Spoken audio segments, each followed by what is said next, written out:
যদি কোনো জায়গায় ইজতেমা হয়, যেমন টঙ্গীর ইজতেমা সম্পর্কে আমাদের ভাই বললেন যে ওখানে কিছু সাংবাদিকরা গিয়ে জিজ্ঞেস করছে, ওটা আমিও শুনেছি, সেই জন্য একেবারে মানে যখন নিজেই শুনেছি তো এটা মানে বিশ্বাস তো করতে হবে। জিজ্ঞেস করছে যে আপনারা এখানে কেন আসেন, এই খেদমত করেন, এখানে হাজির হন। বলছে আমরা গরিব মানুষ, যেহেতু মক্কা যেতে পারি না হজ করার জন্য, তো এখানে আসি, আসলে মনে করি যে এখানে হজের সওয়াব হবে। গরিব যারা আছে এখানে আইসা এইটা শরীক হয়ে আমরা এটা মনে করি যে একটা হজ হয়ে গেল।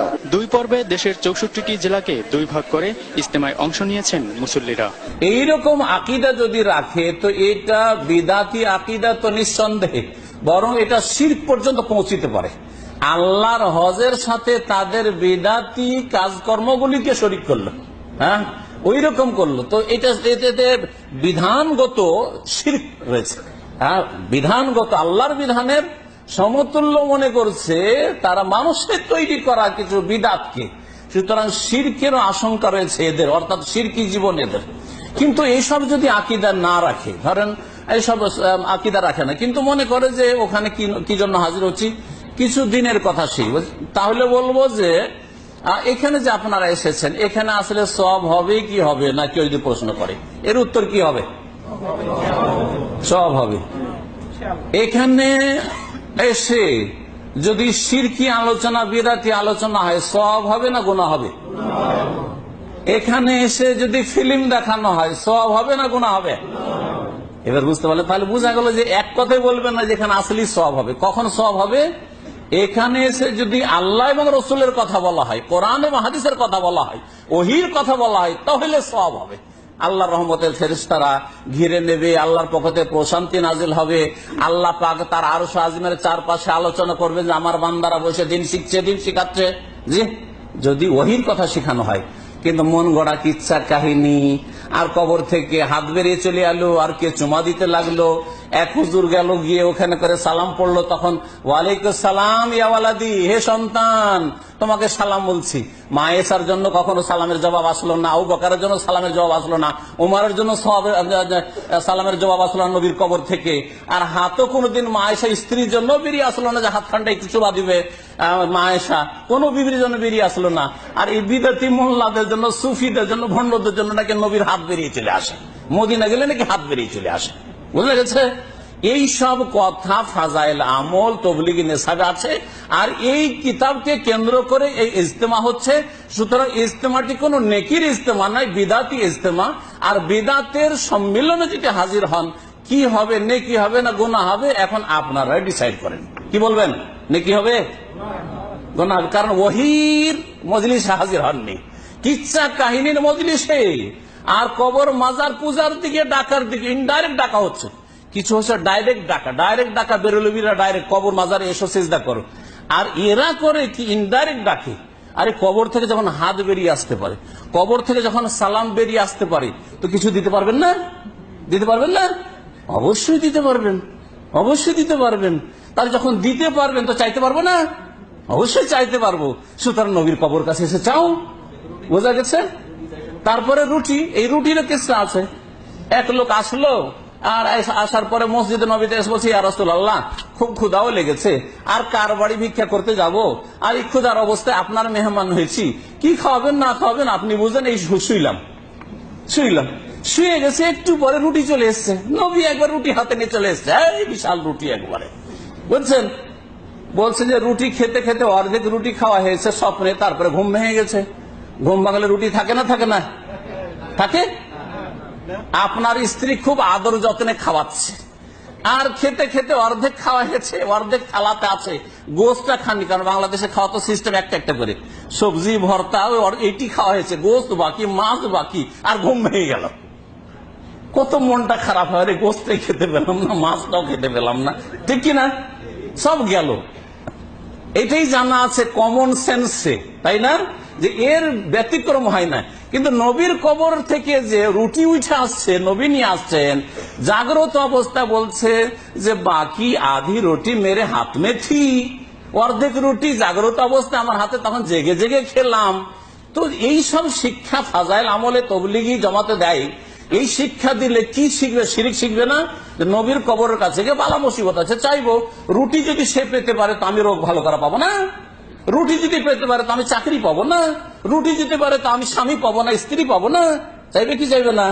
তাহলে ইনডাইরেক্ট এরা শিরকের দিকে ডাকে। মৌলানা রফিউদ্দিন রহমতুল্লাহি আলাইহি এই অবস্থায় একদিন স্বপ্নে দেখেন মুহাম্মাদুর রাসূলুল্লাহ সাল্লাল্লাহু আলাইহি ওয়াসাল্লাম নিজের হাতের লাঠি মুবারক দ্বারা দেওবন্দের জমিনে এক জায়গায় একটা রেখা টেনে দাগ দিয়া কইলেন, তোমাদের পরিকল্পিত মাদ্রাসার ঘর আমার দাগে দাগে নির্মাণ করো। এটা হলো স্বপ্নের ঘটনা। কাসিম নানতুবির অনুষঙ্গী মৌলানা রফিউদ্দিন যে স্বপ্নে দেখলেন মুহাম্মাদুর রাসূলুল্লাহ নিজের হাতের লাঠি দিয়া দাগ দিয়া কইলেন যে আমার দেওয়া দাগে দাগে দেওবন্দ মাদ্রাসার ঘর বানাইবায়, ঘুম ভাঙ্গার পরে বাস্তবেও মাটিতে ওই দাগ পাওয়া গেল। এই দাগে দাগে উপমহাদেশের সমস্ত কওমি মাদ্রাসার প্রথম মাদ্রাসা, প্রধান মাদ্রাসা, সমস্ত কওমি মাদ্রাসার মডেল দারুল উলুম দেওবন্দ মাদ্রাসার ঘর বানানি হইল রসুলের দেওয়া দাগে দাগে। আর বেরেলভিরা ডাইরেক্ট আটরসি ওয়াল্লা মাইজ ভান্ডারি আর যারা রেজবি এরা ডাইরেক্ট কবর পূজার দিকে ডাকে, আর এরা ইনডাইরেক্ট এমন লুকিয়ে লুকিয়ে শিরক করে। সব ওই আকিদাই রাখে সুফিবাদের, কিন্তু একটু লুকিয়ে লুকিয়ে লোকজন টের পায় না, এদেরকে হক্কানি বলে, আহলে হক মিডিয়া বলে। না, এইসব আহলে হক মিডিয়া না, এগুলো বাতিল মিডিয়া, শিরকি বিদাতি মিডিয়া। আল্লাহ পাক যেন এদের অনিষ্ট থেকে হেফাজত করে।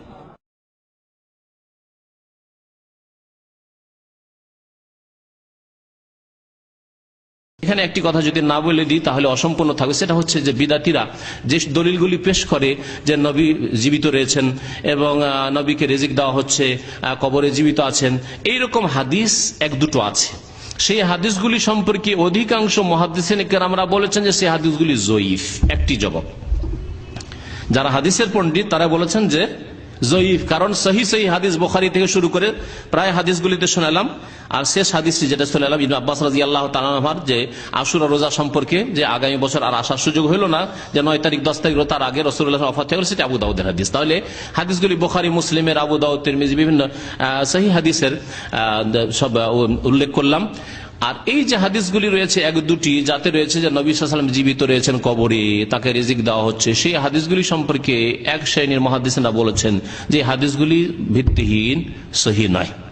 এক জবাব। দ্বিতীয় জবাব, আল্লামা নাসিরুদ্দিন আলবানী রহমতুল্লাহ আলাইহি তার গবেষণা বলেছেন যে হাদিসগুলি হাসান অথবা সহিহ, বিভিন্ন সূত্র থেকে আসায়। কারণ বেশ কিছু সূত্র আছে বলছেন যে জয়ীফ সেগুলি বা ভিত্তিহীন, কিন্তু বিভিন্ন সূত্র থেকে আসা আর কিছু সূত্র আছে সেগুলিতে তিনি বলেছেন হাদিসগুলি হচ্ছে হাসান, এবং সিলসিলা সাহিহা যে তার সিরিজ রয়েছে তাতে তিনি হাদিসগুলি নিয়ে এসেছেন। কিন্তু হাদিসগুলি নিয়ে আসার পরে সেই হাদিসগুলির ব্যাখ্যা সম্পর্কে তিনি কি বলেছেন তা আমি 1-2 মিনিটের মধ্যে আপনাদেরকে শুনিয়ে দিই। তিনি বলছেন যে আল আম্বিয়া সালাওয়াতুল্লাহ আলাইহিম আহিয়াউন ফি কুবুরিহিম ইউসাল্লুন, একটি হাদিস। নবীগণ সমস্ত নবীগণ সম্পর্কে, আহিয়াউন ফি কবরে, তারা তাদের কবরে জীবিত, ইউসাল্লুন এবং তারা নামাজ পড়েন, এই হাদিস বলছেন হাদিস সহিহ। তারপরে বলছেন ওয়া আলাম, জেনে রাখো, আন্নাল হায়াত আল্লাতী আসবাতা হাযাল হাদিস, যে হায়াত এই হাদিস প্রমাণ করে যে নবীরা হায়াতে আছেন, লিল আম্বিয়া আলাইহিমুস সালাতু ওয়াস সালাম, ইন্নামা হিয়া হায়াতুন বারযাখিয়া, সেটা হচ্ছে কোন হায়াত? বারযাখি হায়াত। বারযাখি জীবন মানে লৌকিক জীবন, পরলৌকিক জীবন। লাইসাত মিন হায়াতিদ দুনিয়া ফি শাই, দুনিয়াবি জীবনের কোনটাই নয়। মনে করবেন না দুনিয়াবি জীবনের মতো তার সামনে স্ত্রীদেরকে পেশ করা হচ্ছে, এবং যেমন বিদাতিরা বলে থাকে যে তার স্ত্রী মিলন হচ্ছে, তারপরে খাওয়া দাওয়া হচ্ছে, খাওয়া দাওয়া হলে তাহলে পেশাব পায়খানা হচ্ছে ইত্যাদি। না, এসব কিছুই নয়। দুনিয়ার খাবারে যেসব হয়ে থাকে আর সেসবের কিছু নাই। ওয়ালিযালিকা, সুতরাং ওয়াজাবাল ঈমানু বিহা দুনা যারবিল আমসালিল্লাহা, এর প্রতি আমরা ঈমান রাখবো যে নবী সাল্লাল্লাহু আলাইহি ওয়াসাল্লাম ইন্তেকাল হয়ে গেছে দুনিয়ার হায়াত থেকে, তাহলে কি হয়ে গেছে? ইন্তেকাল হয়ে গেছে, আর বারজাখী জীবনে তার হায়াত আছে। শুধু তার হায়াত না, আল্লাহ পাক কোরআনে কারিমে বলেছেন শহীদদের হায়াতের কথা, ওয়ালা তাকুল লিমান ইউকতালু ফি সাবিলিল্লাহ আমওয়াত বাল আহইয়া, যারা আল্লাহর রাস্তায় নিহত হয়েছেন, শহীদ হয়েছেন, তাদেরকে তোমরা কি বলিও না? মৃত বলিও না। মানে তোমাদের মতো মৃত নয়, বরং তারা কি রয়েছেন? আহিয়া, জীবিত রয়েছেন। তাহলে আল্লাহ পাক হায়াত তাদের প্রমাণ করলেন কোরআনে কারিমে। আর আল্লাহ পাক মৃত বলছেন প্রত্যেকে মারা যাবে, তো দ্বন্দ্ব আছে কোরআনে কারিমে নাকি? তাহলে দ্বন্দ্ব নেই। যেখানে বলা হয়েছে কুল্লু নাফসিন যায়কাতুল মাউত, প্রত্যেক নাফস, তার মধ্যে শহীদরাও মারা গেছে, দুনিয়ার হায়াত শেষ হয়ে গেছে, পরকালের জীবন রয়েছে, বারজাখী জীবন শহীদগণের রয়েছে, আর রাসূলুল্লাহ সাল্লাল্লাহু আলাইহি ওয়াসাল্লাম সবচাইতে শ্রেষ্ঠ শহীদ। মনে রাখবেন, রাসূলুল্লাহ সাল্লাল্লাহু আলাইহি ওয়াসাল্লাম সবচাইতে উত্তম শহীদ। তারও হায়াত রয়েছে, কিন্তু বারজাখী হায়াত রয়েছে। আম্বিয়ায়ে কেরামদের বারজাখী হায়াত রয়েছে, দুনিয়াবী হায়াত নাই। এটা আমরা বিশ্বাস করব, কিন্তু এর দৃষ্টান্ত পেশ করব না আমাদের মতো, কার মতো, দুনিয়ার মতো। দুনাজার বিল আমসালিল্লাহা ওয়া মুহাওয়ালাত তাকিফিহা, তার ধরন সম্পর্কে আমরা কোন রকমের যেটা প্রয়াস, চেষ্টা করব না আমরা। ওয়া তাশবিহা, আর তার সাদৃশ্যতাও পোষণ করব না। বিমা হুয়াল মারুফ ইনদানা ফি হায়াতিদ দুনিয়া, দুনিয়াবী জীবনে যেমন মানুষ বেঁচে থাকে ওই রকমই দুনিয়ায় মানুষ কাছাকাছি কথা বললে শুনে, সুতরাং নবী সাল্লাল্লাহু আলাইহি ওয়াসাল্লাম সবকিছুই শোনেন। দুনিয়া তো কিছু উপকার করতে পারে যেটা আমার ক্ষমতা আপনার ক্ষমতা আছে, এইরকম উপকার নবী সাল্লাল্লাহু আলাইহি ওয়াসাল্লাম করতে পারেন। এই সব সাদৃশ্যতা আমরা পেশ করব না।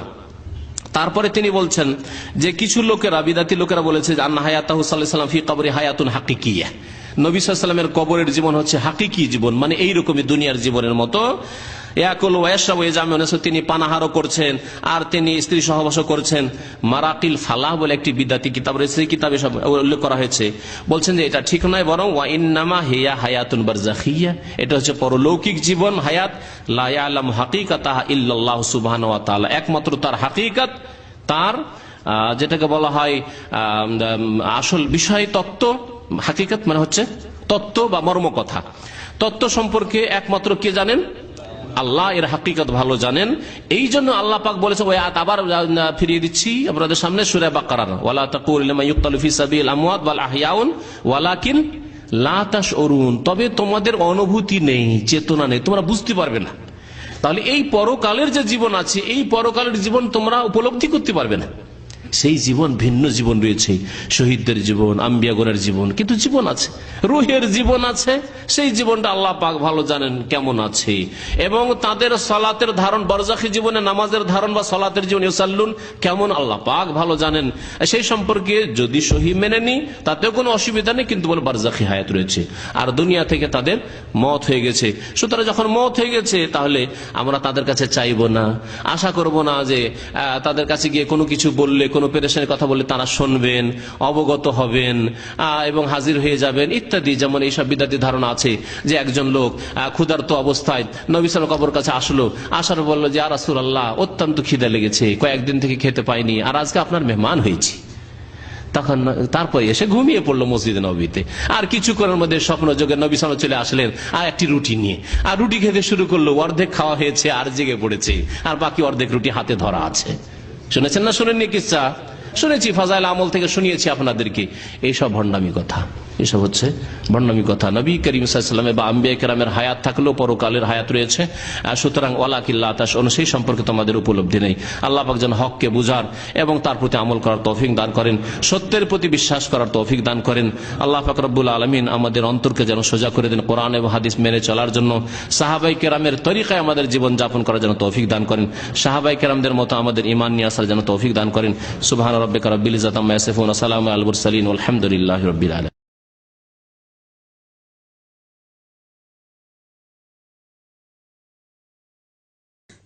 এই দারুল উলুম দেওবন্দ মাদ্রাসা প্রতিষ্ঠিত হয় 1866 খ্রিস্টাব্দে। প্রতিষ্ঠা করেন আল্লামা কাসিম নানতুবি রহমাতুল্লাহ। তিনি 1866 খ্রিস্টাব্দে যখন দারুল উলুম দেওবন্দ মাদ্রাসার গড় বানানির পরিকল্পনা গ্রহণ করেন 2-4 জন অনুষঙ্গী লইয়া, এই 2-4 জন অনুষঙ্গীর মধ্যে একজনের নাম ছিল মৌলানা রফিউদ্দিন রহমতুল্লাহ। মৌলানা রফিউদ্দিন রহমতুল্লাহি আলাইহি এই অবস্থায় একদিন স্বপ্নে দেখেন মুহাম্মাদুর রাসূলুল্লাহ সাল্লাল্লাহু আলাইহি ওয়াসাল্লাম নিজের হাতের লাঠি মুবারক দ্বারা দেওবন্দের জমিনে এক জায়গায় একটা রেখা টেনে দাগ দিয়া কইলেন, তোমাদের পরিকল্পিত মাদ্রাসার ঘর আমার দাগে দাগে নির্মাণ করো। সুবহানাল্লাহ। এটা হলো স্বপ্নের ঘটনা। স্বপ্ন তো কে কত কিছুই না দেখতে পারে। ঘুম ভাঙ্গার পরে স্বপ্নে যা দেখা যায় তা কি হাতে নাতে পাওয়া যায় না। ঘুম ভাঙ্গার সাথে সাথে স্বপ্নে দেখা জিনিস বাতাসে মিলে যায়। কিন্তু এই স্বপ্ন কাসিম নানতুবির অনুষঙ্গী মৌলানা রফিউদ্দিন যে স্বপ্নে দেখলেন মুহাম্মদুর রাসূলুল্লাহ নিজের হাতের লাঠি দিয়া দাগ দিয়া কইলেন যে আমার দেওয়া দাগে দাগে দেওবন্দ মাদ্রাসার ঘর বানাইবায় ঘুম ভাঙ্গার পরে বাস্তবেও মাটিতে ওই দাগ পাওয়া গেল। এই দাগে দাগে উপমহাদেশের সমস্ত কওমি মাদ্রাসার প্রথম মাদ্রাসা, প্রধান মাদ্রাসা, সমস্ত কওমি মাদ্রাসার মডেল দারুল উলুম দেওবন্দ মাদ্রাসার গড় বানানি হইল রসুলের দেওয়া দাগে দাগে। এখন হয়েছে নি দারুল উলুম দেওবন্দ মাদ্রাসা রসুলের প্রতিষ্ঠিত মাদ্রাসা হওয়ার কারণে এলিম অনুভাতে আমল বেশি থাকে কেন?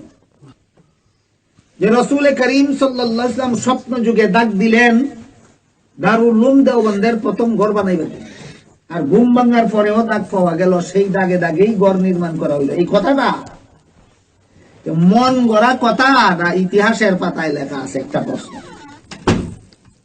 আরেকটা প্রশ্ন হইল যে দেওবন্দ মাদ্রাসার ফাউন্ডেশনের দাগ দিবার লাগি যদি রসুল আসতে পারেন, তাইলে আমাদের মিলাদ শরীফে আসতে পারবেন না কেন? ওই জায়গা আরেক ভাই যাই আরেক ভাই, তোমরা এখানে আইতে পারো, আমরা এখানে আইতে পারতাম না। ওটার জবাব হওয়া দরকার নাকি যাবো? জাবালে আবি কুবাইস নামক পাহাড়ের চূড়ায় দাঁড়াইয়া আল্লাহ রসুল আসমানের চন্দ্রে আঙ্গুল দিয়ে ইশারা করেছিলেন। আল্লাহ রসুলের আঙ্গুলের ইশারায় চন্দ্র দুই টুকরা হইয়া আবার জোড়া লাগছিল। এটাও শুনছেন না কোনদিন? রসুল কি চান্দ গিয়া চাঁদ দুই টুকরা করছিলেন না জমিনও দাঁড়াইয়া? এবার বলেন, যে নবী জমিনে দাঁড়াইয়া আঙ্গুল দিয়ে ইশারা করলে আকাশের চন্দ্র দুই টুকরা হয়, সেই নবী মদিনা শরীফে শুইয়া ইশারা করলে দেওবন্দের মাটিতে দাগ হয় না? কাজে কাজেই রসুল যেমন ভাবে চাঁদ দুই টুকরা করতে চাঁদে যাইতে হয় না, জমিনে দাঁড়াইয়া ইশারা করলেই হয়, ঠিক তেমনি ভাবে রাসূল দেওবন্দের মাটিতে দাগ দেওয়ার জন্য দেওবন্দে আসতে হয় না, ওইখানে শুইয়া ইশারা করলেই হয়। সুবহানাল্লাহ।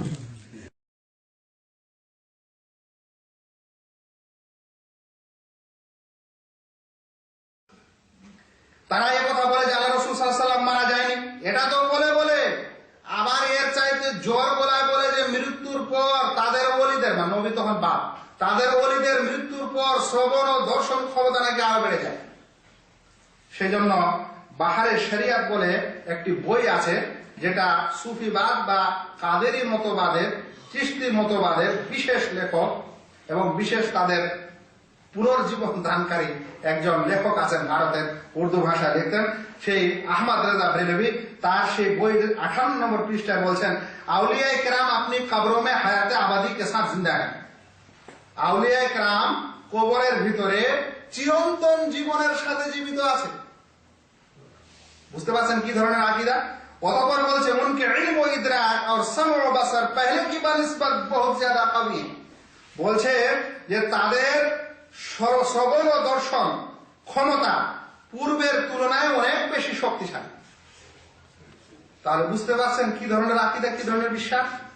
তাদের ওলিদের সম্পর্কে যদি এটা হয়, তাহলে রাসূল সাল্লাল্লাহু আলাইহি ওয়াসাল্লামের সম্পর্কে কি হবে? কিন্তু আসল উদ্দেশ্য তাদের রসুল না, আসল উদ্দেশ্য তাদের ওলিয়া উলিয়া এবং পীর ও মাজার। বন্ধুগণ, এটা একটা আলাদা বিষয়, আমি ওই দিকে আর যেতে চাচ্ছি না। আমি যে কথা বলতে চাচ্ছি সেটি হলো, আল্লাহ রাসূল সাল্লাল্লাহু আলাইহি ওয়াসাল্লাম মারা গেছেন এবং তিনি কবরের মধ্যে বারজাখী জীবনে আছেন। বারজাখী জীবন মানে দুনিয়া ও আখিরাত, কিয়ামতের পূর্বের যে সময়টা, যেটা কবরের সময়, এটাকে শরীয়তের পরিভাষায় বারজাখী জীবন বলা হয়েছে। কি জীবন?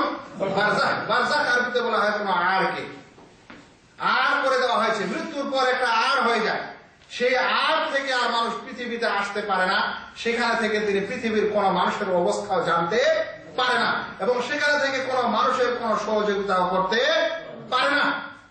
কিন্তু ওরা মনে করে যে আল্লাহ রাসূল তো দূরের কথা, আমাদের সমস্ত পীরগুলো সহযোগিতা করছে। হাজারো মুরিদ যখন কবরস্থানে যাচ্ছে, তখন কিসের আশায় যাচ্ছে, কি বিশ্বাসে যাচ্ছে? ভাবছে আমরা যে যে সমস্যায় এসেছি, এই সমস্যাটা বাবা শুনতে পাচ্ছে, বুঝতে পারছে, অথবা আমাদের সমস্যার সমাধান করে দেওয়ার ক্ষমতা রাখছে, তাহলে না সেখানে ছুটে যাচ্ছে। মনে রাখবেন, ওলি আউলিয়া তো দূরের কথা, নবী এবং রাসূলগণ পৃথিবী থেকে মৃত্যুবরণ করার পর সেই স্থান থেকে, সেই বারজাখ থেকে পৃথিবীর কোন অবস্থা জানতেই পারছেন না। কোন সহযোগিতা, সাহায্য করার তো দূরের কথা, পৃথিবীর মানুষের কোন অবস্থা তারা জানেন না, যদিও তারা বারজাখী জীবনে জীবিত থাকেন। বলবেন কি এর দলিল? দলিল শুনেন। আল্লাহ রাসূল সাল্লাল্লাহু আলাইহি সাল্লামের সম্পর্কে এই হাদিস বুখারী শরীফের রাকাত অধ্যায়ে 6578 এবং 6593 নম্বর হাদিসে এসেছে। আল্লাহ রাসূল সাল্লাল্লাহু আলাইহি সাল্লামকে কিয়ামতের মাঠে হাউজে কাউসার দান করা হবে। সত্য কথা, ইন্না আতাইনাকাল কাউসার, কোরআনের ভাষায়। এই হাউজে কাউসারের যা গুণাবলী আছে সেটা তো আছে। সেই হাউজে কাউসার থেকে তার উম্মত কি করবেন? পানি পান করবেন। এক ঢক পানি পান করলে তাকে তৃষ্ণা লাগবে না, সব তৃষ্ণা শেষ। অনেকগুলা গুণাগুণের পর যে কথাটি আমি বলতে যাচ্ছি সেটি হলো, সেই হাউজে পানি পান করার জন্য উম্মতের লোকেরা যাবে, দলে দলে যাবে। ইতিমধ্যে কিছু লোককে ফেরেশতারা বাধা দিবে। আল্লাহ রাসূল সাল্লাল্লাহু আলাইহি ওয়াসাল্লাম তখন বলবেন যে, ও ফেরেশতারা, ওটা তো আমার উম্মতের লোক, আসতে তো আমার উম্মতের লোক। তখন আল্লাহ রাসূল সাল্লাল্লাহু আলাইহি ওয়াসাল্লামকে বলা হবে হাদিসের ভাষায়, শুনেন, ফায়ুকাল ইন্নাকা লা তাদরি মা আহদাসু বাদাক, মুহাম্মদ তুমি জানো না তোমার পরে এরা দিনে কি কি নতুন জিনিস আবিষ্কার করেছে। কি বলবেন? তুমি জানো না, ইন্নাকা লা তাদরি তুমি জানো না, মা আহদাসু বাদাক তোমার পরে এরা যা করেছে তুমি তা জানো না। আর অন্য এক হাদিসে আসছে আল্লাহ রাসূল সাল্লাল্লাহু আলাইহি ওয়াসাল্লাম তখন বলবেন, সুহকান সুহকান লিমান গায়্যারা বাদি, দূরে সরাও, দূরে ভাগাও যারা আমার পরে আমার দিনে কি করেছে, অনেক পরিবর্তন করেছে এবং বিদআত আবিষ্কার করেছে। তাহলে আল্লাহ রাসূল সাল্লাল্লাহু আলাইহি সাল্লামের ওই সকল উম্মত দিনে আবিষ্কারকারী, নতুন আবিষ্কারকারী, বেদাতি, এই কথাটাই কি তিনি জানতেন? যদি তিনি কবর থেকে দুনিয়ার সবকিছু জানতে সক্ষম হতেন, তাহলে এটা জানতে সক্ষম হতেন না যে তার উম্মতের কে বেদাতি আর কে ভালো। আর যদি সেটা জানতেন তাহলে তিনি কি ওই সময় আসতে বলতেন? কখনোই আসতে বলতেন না। তিনি বলতেন, আসতে দাও। ফেরেশতারা বলবেন, তুমি জানো না মুহাম্মদ তোমার পরে এরা কি করেছে। তো কোন নবী এবং রাসূল এবং অন্যান্য মানুষ মৃত্যুর পর কিছু জানেই না, কিছু করা তো দূরের কথা। আল্লাহ রাসূল সাল্লাল্লাহু আলাইহি ওয়াসাল্লাম যদি কিছু করার ক্ষমতা রাখতেন, তাহলে আল্লাহ রাসূল সাল্লাল্লাহু আলাইহি ওয়াসাল্লামের এই কবর আর তার এক দুই গজ পরে আল্লাহ রাসূলের সেই মসজিদ, আর সেই মসজিদে ফজরের সময় উমর রাদিয়াল্লাহু তাআলা আনহুকে ইমামতি করার সময় হত্যা করে দিচ্ছে। কিসের সময়? ইমামতি করার সময় হত্যা করছে। আলী রাদিয়াল্লাহু তাআলা আনহুকে বিষ পান করিয়ে হত্যা করা হচ্ছে, বা অন্য কোন হাসান রাদিয়াল্লাহু তাআলা আনহুকে বিষ পান করে হত্যা করা হচ্ছে। হুসাইন রাদিয়াল্লাহু তাআলা আনহুকে কারবালায় নির্মম ভাবে হত্যা করা হচ্ছে। তিনি যদি কবর থেকে সাহায্য করার ক্ষমতা রাখতেন তো করতেন না। বেঁচে আছেন আল্লাহ রাসূল সাল্লাল্লাহু আলাইহি ওয়াসাল্লাম উহুদের যুদ্ধ, নিজের চাচা হামজা রাদিয়াল্লাহু তাআলা আনহু শহীদ হচ্ছেন, বাঁচাতে সক্ষম হতেন না যদি তিনি কবর থেকে বাঁচাতে পারতেন? মৃত্যুর পর ঝামেলা বেঁধেছে কে প্রথম খলিফা হবে। এখনো যখন কাজ সম্পন্ন হচ্ছে না এই ঝামেলার কারণে যে কে প্রথম খলিফা হবে, আল্লাহ রাসূল যদি করার ক্ষমতা রাখতেন তাহলে ওই অবস্থা থেকে উঠে তাদেরকে বলে সমাধান করে দিতেন না? তো সত্যিকারে যারা এগুলো বিশ্বাস করছে এদের মাথায় পচে গেছে, এদের বিবেক পচে গেছে, এবং এরা নিজের এই বিবেককে সামনে খাটাচ্ছে, আগে নিয়ে যাচ্ছে, অথচ কোরআন এবং সুন্নতের কোন দলিল তারা মানতে রাজি নয়। যদি মানুষের বিবেক অন্ধ হয়ে যায় তাহলে দলিল প্রমাণ দিয়ে আর কোনো কাজ হয় না। আমরা আল্লাহ রাব্বুল আলামিনের কাছে এই দোয়া করব যে প্রিয় নবী মুহাম্মদ মুস্তাফা সাল্লাল্লাহু আলাইহি সাল্লামের সহিহ শুদ্ধ সিরাত, তার জীবনী যেন আমরা জানতে পারি, আর এই কারণেই জানবো যেন আমরা সেটা জানে সেই অনুযায়ী আমল করতে পারি। আর যদি আল্লাহ রাসূল সাল্লাল্লাহু আলাইহি সাল্লামের জীবনী বছরে একবার শোনা হয়, খুব চুমাচাটি করা হয়, অতঃপর সেটা যদি না মানা হয় তাহলে সেই জীবনের কোনো লাভ হয় না। আর শেষ কথা বলতেই হচ্ছে যে 12 রবিউল আউয়াল আসলে শুরু হয়ে যাবে ঈদে মিলাদুন নবী, নাম দিয়েছে ঈদে মিলাদুন নবী। আল্লাহ রাসূল সাল্লাল্লাহু আলাইহি সাল্লামের জন্ম দিবস উপলক্ষে ঈদ, ইসলামের দুটি ঈদই দেওয়া হয়েছে, ঈদুল ফিতর এবং ঈদুল আযহা। সেই কারণে আপনি যতগুলো ইসলামের বই আছে আপনি পাঠ করে যান, সকল হাদিসের গ্রন্থে পাবেন যে ঈদুল ফিতরের বিধান কি, ঈদুল আযহারের বিধান কি, ঈদুল ফিতরের বিধান কি, ঈদুল আযহার বিধান কি, কিন্তু ঈদে মিলাদুন নবীর বিধান কি কোন হাদিসের বইতে আছে? তার মানে ঢুকেছে। আর এই আল্লাহ রাসূল সাল্লাল্লাহু আলাইহি সাল্লামের মহব্বত করার মানে এটা হয় যে তার জন্মদিবস পালন করতে হবে। মনে রাখবেন, নবীর সাথে মহব্বত আলাদা জিনিস, আল্লাহর সাথে মহব্বত আলাদা জিনিস, মানুষের সাথে মহব্বত আলাদা জিনিস, নিজের স্ত্রীর সাথে মহব্বত আলাদা জিনিস, নিজের মায়ের সাথে মহব্বত আলাদা জিনিস। আপনি মাকে যে ভালোবাসাটা দেন ওই ভালোবাসাকে স্ত্রীকে দেওয়া যায়? যেটা স্ত্রীকে দেওয়া যায় ওটা ওটা কি নিজের মেয়েকে দেওয়া যায়? সেই জন্য যেন আল্লাহ রসুলের ভালোবাসার নামে এরকম চক্রান্ত না চালানো হয়। আল্লাহ রসুল সাল্লাল্লাহু আলাইহি ওয়াসাল্লামের প্রকৃত ভালোবাসা হচ্ছে আল্লাহ রসুল সাল্লাল্লাহু আলাইহি ওয়াসাল্লাম যা করেছেন, যা বলেছেন, যা সম্মতি দিয়েছেন সেগুলো পালন করা, তার অনুসরণ করা, এমনকি তিনি যেগুলাকে ভালোবাসেন সেটাকেও ভালোবাসা হচ্ছে আল্লাহ রসুল সাল্লাল্লাহু আলাইহি ওয়াসাল্লামের আসল ভালোবাসা। সুম্মা কারা, তারপরে দলিল স্বরূপ পেশ করি, ইয়া আইয়ুহার রাসূল বাল্লিগ মা উনজিলা ইলাইক, হে রাসূল যা কিছু আপনার কাছে নাযিল হয়েছে, যা কিছু নাযিল হয়েছে পৌঁছিয়ে দেন, দিয়ে দেন। আবু বকর, ওমর, ওসমান, আয়েশা, ফাতিমা সবকে দিয়ে দেন, বন্টন করে দেন। ইন্নামা আনা কাসিম, নবী সাল্লাল্লাহু আলাইহি ওয়াসাল্লাম বলছেন আমি তো বন্টনকারী, মানে ইলম যা দেওয়া হয়েছে ইলমের বন্টনকারী। ওয়াল্লাহু ইউতি, আল্লাহ দাতা, আল্লাহ দেনওয়ালা, যে যতটা ধরে রাখতে পারে। আমি দিচ্ছি, যে যতটা ইলম ধরে রাখলো। আবু হুরায়রা রাদিয়াল্লাহু তাআলা বেশি ধরে রাখতে পারলেন, হাদিস হেফজ করে রাখতে পারলেন, হাদিস বেশি বয়ান করেছেন। কেউ কোনো বিষয় বেশি করে ধরে রাখতে পেরেছেন। বাল্লিগ মা উনজিলা ইলাইকা মির রাব্বিকা, তোমার রবের পক্ষ থেকে যা কিছু নাযিল হয়েছে তোমার নিকট তা পৌঁছিয়ে দাও। ওয়া ইন লাম তাফআল, আর যদি তা না করো, মানে কিছু কথা যদি বাতিনি রেখে দাও, কার জন্য? সুফিদের জন্য, সুফিবাদী বিশ্বাসীদের জন্য, তরিকতওয়ালাদের জন্য। ওয়া ইন লাম তাফআল, যদি সবাইকে না পৌঁছাও তাহলে কি হলো? ফামা বাল্লাগতা রিসালাত, তাহলে আল্লাহর রিসালাত, আল্লাহর পয়গাম তুমি পৌঁছালে না, দায়িত্বহীনতা করলে, তুমি গাফিলতি করলে। তাহলে আসল বিষয় কি? প্রথম বিষয় জিজ্ঞাসা করা হয়েছিল যে রবকে কি নবী সাল্লাল্লাহু আলাইহি ওয়াসাল্লাম মেরাজে দেখেছেন? উত্তর দিচ্ছেন ওয়ালাকিন্নাহু রাআ জিবরিল আলাইহিস সালাম ফি সূরাতিহি মাররাতাইন, তবে যে দেখার কথা বলা হয়েছে সুম্মা দানা ফাতাদাল্লা ফাকানা কাবা কাউসাইন আও আদনা ওয়ালাকাদ রাআহু নাজলাতান উখরা, দ্বিতীয়বার দেখলেন। এই যে রাআহু মানে রা রব্বাহু না, রা জিবরিল। তাই বলছেন যে রাসূলুল্লাহ সাল্লাল্লাহু আলাইহি ওয়াসাল্লাম জিবরাইল আলাইহিস সালামকে দেখেছেন ফি সূরাতিহি, তার আপন সূরতে। মানুষের সূরতে অনেকবারই দেখেছেন, দাইয়া কালবির সূরতে, তার রূপ ধরে আসতেন, এক সাহাবীর, প্রখ্যাত সাহাবীর রূপ ধরে। কিন্তু আসল রূপ যে 600 ডানা সহ, আর আসল রূপ যে হয় ফেরেশতার, এবং ফেরেশতাদের যিনি শিরোমণি জিবরাইল আলাইহিস সালাম, তার আসল রূপে মাররাতাইন, দুইবার মাত্র দেখেছেন। একবার দুনিয়ায় দেখেছেন, জমিনে দেখেছেন, আর একবার দেখেছেন আসমানের সফরে, মেরাজের সফরে। তো এই হাদিস কি প্রমাণ করলো? যে যারা বলবে যে নবী সাল্লাল্লাহু আলাইহি ওয়াসাল্লাম আলিমুল গায়ব, তারা মহামিথ্যুক, মিথ্যা অপবাদ দাতা। তাহলে অন্যদের সম্পর্কে যদি বলে আরো কত বড় মিথ্যুক তারা, তো তা অনুধাবন করতে পারছেন। এখন একটি ঘটনা আর বয়ান করি আপনাদের সামনে, মা আয়েশা রাদিয়াল্লাহু তাআলা আনহারই ঘটনা, তাঁরই ঘটনা আর তাঁরই বর্ণনা। তার দুইবার করে হার হারিয়েছিল সফর, এই এক ভাগ্য। কোন মানুষ আছে হারাই না, আর আবার কেউ আছে যে হারাতে থাকে, ও জুতা স্যান্ডেল হারাইতে থাকে, টাকা পয়সা হারাইতে থাকে, মানিব্যাগ হারাইতে থাকে, আছে না? মা আয়েশা রাদিয়াল্লাহু তাআলা আনহা, এবং এই হারানোর মাধ্যমে আল্লাহ পাক রব্বুল আলামিন উম্মতকে অনেক কিছু দিয়েছেন। এজন্য উসাইদ বিন হুযাইর রাদিয়াল্লাহু তাআলা আনহু ওই হাদিসের শেষে আছে, আবু বকরকে এসে বলছেন যে মা হাযিহি আউয়ালু বারাকাতিকুম ইয়া আলা আবু বকর, হে আবু বকর, আপনার বংশের এটি প্রথম বরকত নয়, এটি বরকত। হার হারিয়ে যাওয়াতেই বরকত আছে।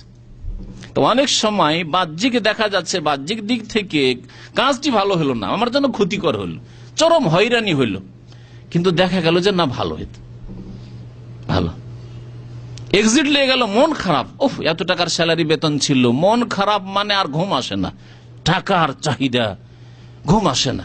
কিন্তু দেশে গিয়ে দেখলেন যে না, আমার দেশে আসাতে বহু ফায়দা হয়েছে, আমার স্ত্রী বাঁকা পথে চলে যেত আমি দেশে না আসলে, আল্লাহ না করে। আমার মায়ের ইন্তেকাল হয়ে গেল, সুবহানাল্লাহ, যদি না আসতাম আগে দেখতে পেতাম না। আমার মায়ের খেদমতের কেউ ছিল না, অসুস্থ হয়ে গেছে, যদি না আসতাম হইতো না। এইরকম বহু কারণ হইতে পারে, বহু হিকমত হইতে পারে, যেটা পরে হয়তো উদ্ঘাটন হইতেও পারে, আবার নাও হইতে পারে আপনার সামনে। কিন্তু আশা আনতে কারাহু শাইআন ওয়া হুয়া খায়রুল লাকুম, অনেক কিছুকে বাহ্যিক তোমরা অপছন্দ করছো, কিন্তু তাতে রয়েছে কল্যাণ। আল্লাহ পাক রব্বুল আলামিন বলেছেন, এবং আল্লাহ ভালো জানেন, আল্লাহু ইয়ালামু ওয়া আনতুম লা তা'লামুন, আল্লাহ বেশি জানেন, তোমরা জানো না। সেজন্য অনেক সময় টেনশন করো, টেনশন করার কিছু নেই। এই জন্য তকদিরের প্রতি যাদের বিশ্বাস, আর আল্লাহ পাক যে রব, আল্লাহ আমার লালন পালন করছেন, আমাকে কি করে আল্লাহ ধ্বংস করে দেবেন, এই যে ইতিকাদ, বিশ্বাস রুবুবিয়াতের উপর আছে, এই যে তকদিরের উপর বিশ্বাস আছে, আল্লাহর রহমতের বিশ্বাস আছে, আল্লাহর অনুগ্রহের প্রতি বিশ্বাস আছে, এবং আমি আল্লাহ প্রতি ঈমান রাখি, এবং আমি দিনের উপর চলি, যথাসাধ্য আমি হারাম কাজ করি না, কাবিরা গুনাহ করি না, আর ইচ্ছা করে সাগিরা করি না, তাহলে আল্লাহ পাকের কাছে ভালো আশা রাখতে হবে, আর কোনো দুশ্চিন্তার বিষয় নাই। আল্লাহ পাক কাউকে ধ্বংস করবেন না, নষ্ট করবেন না। মা আয়েশা রাদিয়াল্লাহু তাআলা আনহা বলছেন যে আন্না কালাত খারাজনা মা রাসূলুল্লাহ সাল্লাল্লাহু আলাইহি ওয়াসাল্লাম ফি বাজি আসফারিহি, আমরা রাসূলুল্লাহ সাল্লাল্লাহু আলাইহি ওয়াসাল্লাম কোন এক সফরে গেলাম। মা আয়েশা রাদিয়াল্লাহু তাআলা আনহাকে সফরে নিয়ে যেতেন, বিবিদেরকে নিয়ে যেতেন।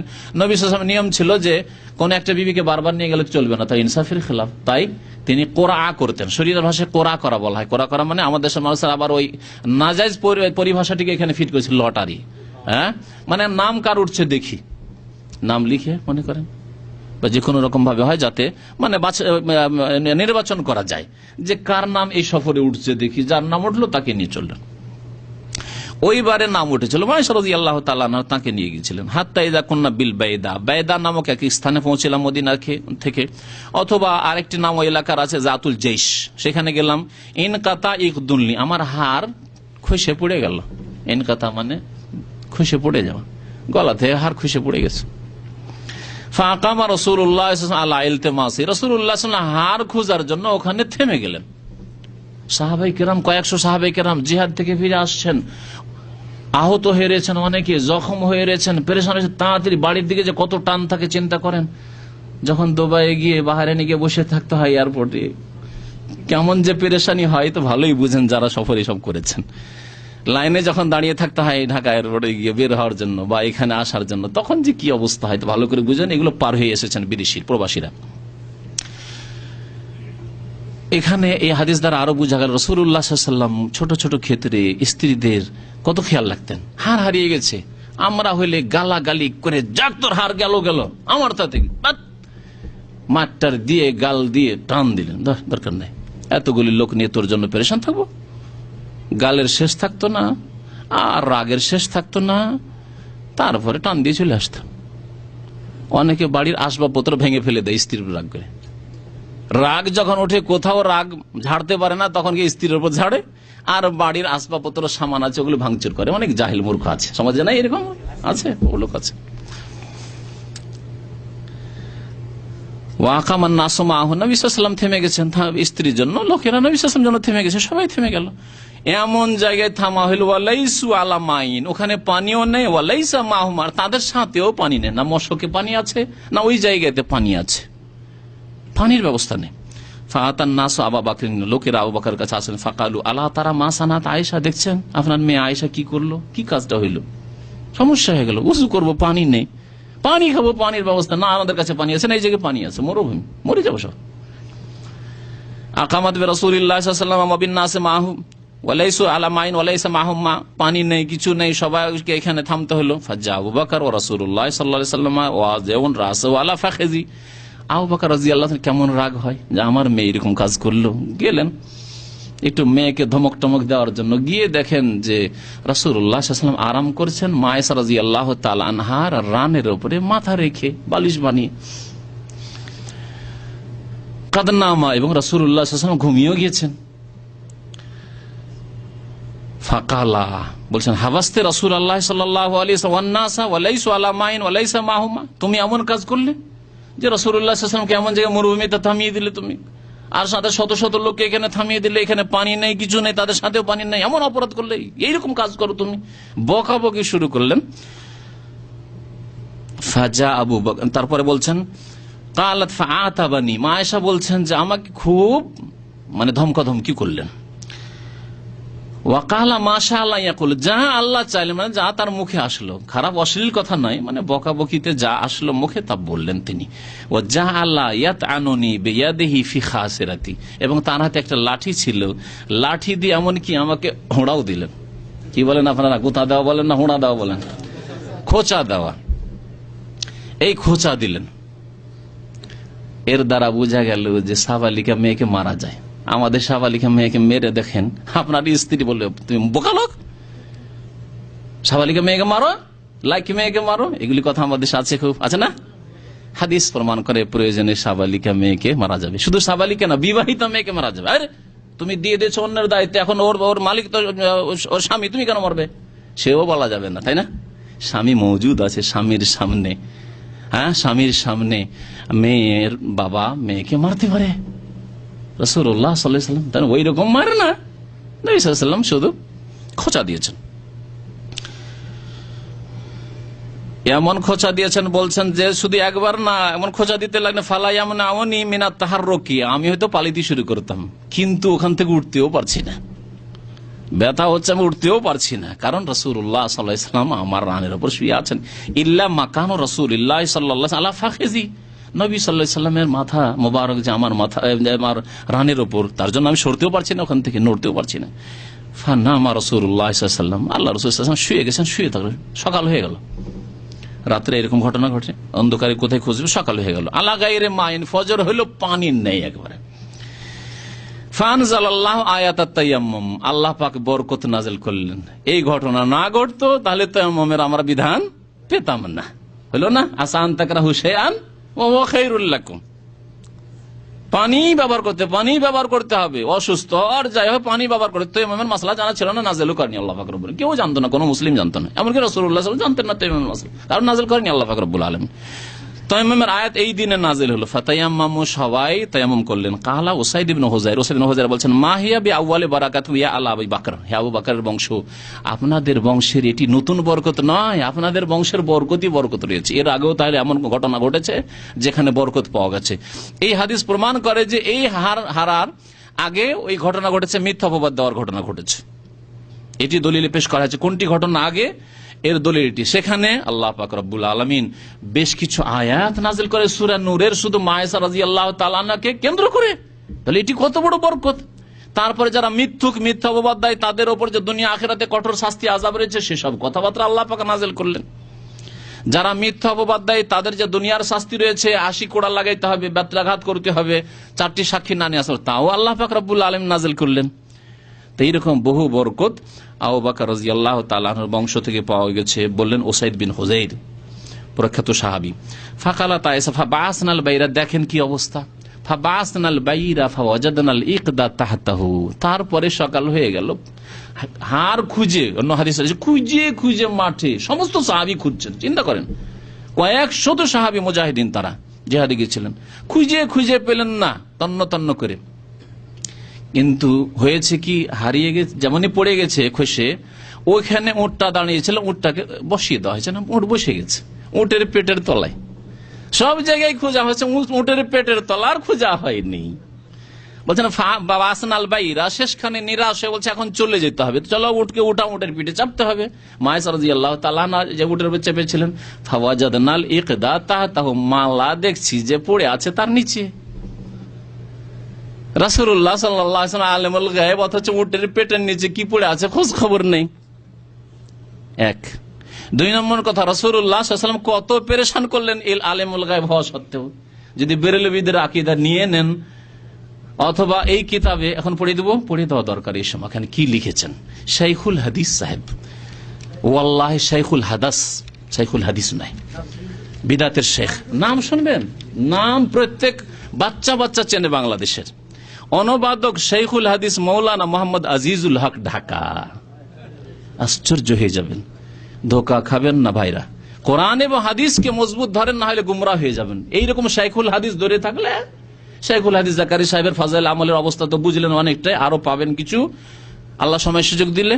এই শাইখুল হাদিস ধরলে কোরআন হাদিস বাদ দিয়ে হাদাস পাবেন, হাদিস পাবেন না, বিদাত পাবেন, সুন্নত পাবেন না। আর যদি কোরআন সুন্নাহকে মজবুত করে ধরে শাইখুল হাদিস যারা রয়েছে, মানে সত্যি ও শাইখুল হাদিস যারা সত্যিকার অর্থে কোরআন এবং হাদিসের সামনে আর কিছু নেই, দলিলের সামনে আর কিছু নেই, তাহলে তাদের অনুসরণ কথা আল্লাহ বলেছেন, ও উলিল আমরি মিনকুম, আল্লাহর আনুগত্য করো, রাসূলের আনুগত্য করো, উলামায়ে কেরামের আনুগত্য। কিন্তু উলামায়ে কেরাম কোরআন সুন্নাহর কথা বললে, কোরআন সুন্নাহর বিপরীত কোনো কথা হলে সাথে সাথে ছুঁড়ে ফেলতে হবে, আর যদি আকীদার বিষয়, তাহলে আরো তার গুরুত্ব বেড়ে যায়। কারণ আকীদার বিষয়ে যদি আপনি ওইভাবে অন্ধ মেনে থেকে যান, তাহলে আপনি ওই রকম বিদাতি মুশরিক হয়ে উঠবেন। মাসলা মাসাইলের ক্ষেত্রে যদি হয় যে রফাইদান করলাম না, বা আমিন জোরে বললাম, আস্তে বললাম, যাই হোক সুন্নতের মাসলা ছিল, ইমান কুফুরির মাসলা নয়। যদিও উত্তম অনুত্তমের মাসলা, উত্তম নামাজ কে 10 টাকা পেলে 5 টাকায় কাজ করবেন, ঠিক অবশ্যই 10 টাকার চেষ্টা করবেন আপনি। কিন্তু যেখানে ইমান কুফরি, শিরক আর বিদআত আর সুন্নতের ব্যাপার সবার, সেখানে যদি আপনি এইরকম শাইখুল হাদিসের যদি অনুকরণ করেন উলিল আমর মনে করে, তাহলে শিরকে লিপ্ত হয়ে যাবেন, শিরকে নিমজ্জিত হয়ে যাবেন।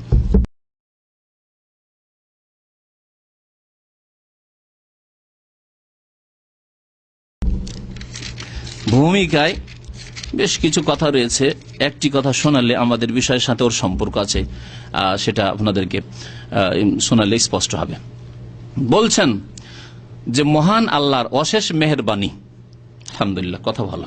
তারপরে হায়াতুন নবী সাল্লাল্লাহু আলাইহি সাল্লামে এর নেক তাওয়াজ্জু এর বরকতে। প্রথম কথা হায়াতুন নবীর মানে নবী সাল্লাল্লাহু আলাইহি সাল্লাম জীবিত, নবী সাল্লাল্লাহু আলাইহি সাল্লাম জীবিত। আল্লাহ পাক বলছেন কোরআনে কারিমে কি, আল্লাহ পাক কোরআনে কারিমের কয়েকটি আয়াত রয়েছে, আমার ওফাতে রাসূলের বক্তব্য রয়েছে এর আগের। ইন্নাকা মাইয়িতুন, হে নবী তুমি মৃত, মানে তুমি মারা যাবে। ওয়া ইন্নাহুম লামাইয়িতুন, আর তারাও মারা যাবে। আল্লাহ পাক বলছেন ওয়ামা জাআলনা লিবাশারিন মিন ক্বাবলিকাল খুলদ, হে নবী আপনার পূর্বে কোন মানুষের জন্য স্থায়িত্ব রাখিনি যে চিরকাল দুনিয়ায় থাকবে। আফাই মিথ্যা, সুতরাং আপনি যদি মারা যান। শাইখুল হাদিসা মিথ্যার শেগা জানেন, ওয়াহিদ মুজাক্কার হাজার শেগা। আল্লাহ পাক হেদায়েত করুক এদেরকে, বেঁচে থাকে আল্লাহ পাক হেদায়েত করুক, তাদের হেদায়েত কামনা করি। তার আগে আল্লাহ পাক আমাদেরকে হেদায়েত করুক। রব্বানা লা তুযিগ কুলুবানা বাদা ইয হাদাইতানা, কারণ অনেকে হেদায়েত হয়ে পথভ্রষ্ট হয়ে যাচ্ছে। সেজন্য নিজের হেদায়েত, তার হেদায়েত বা তার মতো অনেক লোকের হেদায়েত চাইতে অনেক মূল্যবান। বলুন এই দোয়া, রব্বানা লা তুযিগ কুলুবানা বাদা ইয হাদাইতানা, আল্লাহ আমাদেরকে হেদায়েত করেছো, আল্লাহ এরপরে পথভ্রষ্ট করে দিও না, অন্তরকে বাঁকা করে দিও না, গুমরাহের দিকে ঠেলে দিও না। ওয়া হাব লানা মিন লাদুনকা রাহমা ইন্নাকা আনতাল ওয়াহাব। হায়াতুন নবী সাল্লাল্লাহু আলাইহি সাল্লামের নেক তাওয়াজ্জুহের বরকতে। তারপরে তাওয়াজ্জুহ এইটি হচ্ছে সুফি বিদাতীদের, পীরতন্ত্রের বিদাতি বরং শিরকি আকীদা, যে মানুষ মরে গেলেও যদি ওলিউল্লাহ হয়, ওলিউল্লাহ হলেই তার তাওয়াজ্জুহ হয়। চরমনাইয়ের কিতাব অনেকবারই শুনিয়েছি। আর নবী হলে তো তার তাওয়াজ্জুহ আছে, মানে ওখান থেকে কবর থেকে তাওয়াজ্জুহ দিচ্ছেন। আপনি কোন পেরেশানিতে আছেন, তাওয়াজ্জুহ দিয়ে আপনাকে পার করে দিলেন, আপনার বেড়া পার করে দিলেন। তাওয়াজ্জুহ মানে মনোযোগ, মনোনিবেশ, নেক নজর, একেবারে নেক নজর। কি নজর দিয়ে তোমাকে উদ্ধার করে দিলাম, তাওয়াজ্জুহ। একটা ছেলে পানিতে ঝাঁপ দিয়ে পড়তে যাচ্ছে, আপনার ছেলে যদি তাওয়াজ্জুহ মানে আপনার যদি ওর দিকে মনোযোগ থাকে, খেয়াল থাকে, তো পট করে ধরে উঠিয়ে নিলেন, ঠিক না? আর যদি বেখেয়াল থাকেন মানে বেতাওয়াজ্জুহি, এটাকে বলে, তাওয়াজ্জুহ ছিল না, তাহলে ডুবে মরবে ছেলেটি। তো তাই বলছে যে এই রকম নবী ওলিদের, নবীর শুধু নয় তাদের পীরদেরও তাওয়াজ্জুহ থাকে। এটি হচ্ছে একটি বিদাতি টার্ম, কিসের? সুফিবাদের, শিরকি তাওয়াজ্জুহ। দুটি কথা হইল, হায়াতুন নবী একটি ইসলাম বিরোধী আকীদা যে নবী জীবিত, 2 নম্বর ইসলাম বিরোধী আকীদা হচ্ছে তাওয়াজ্জুহ, যে মানুষ মরে যাওয়ার পরেও নবী ওলিদের তাওয়াজ্জুহ থাকে, তারা মনোনিবেশ করে যার উপর তার কোনদিন ক্ষতি সাধন হবে না, সে তাকে বালা মুসিবতে উদ্ধার করে দিবে, সে ডুবলেও তাকে বাঁচিয়ে নেবে, তার যদি বিমান দুর্ঘটনায় তাকে উদ্ধার করে নেবে ইত্যাদি, আগুনে ফেসে গেলে তাকে উদ্ধার করে নেবে সেখান থেকে নবী ওলি, এই শিরকি আকীদা। তারপরে 3 নম্বর শোনেন, আরো মারাত্মক।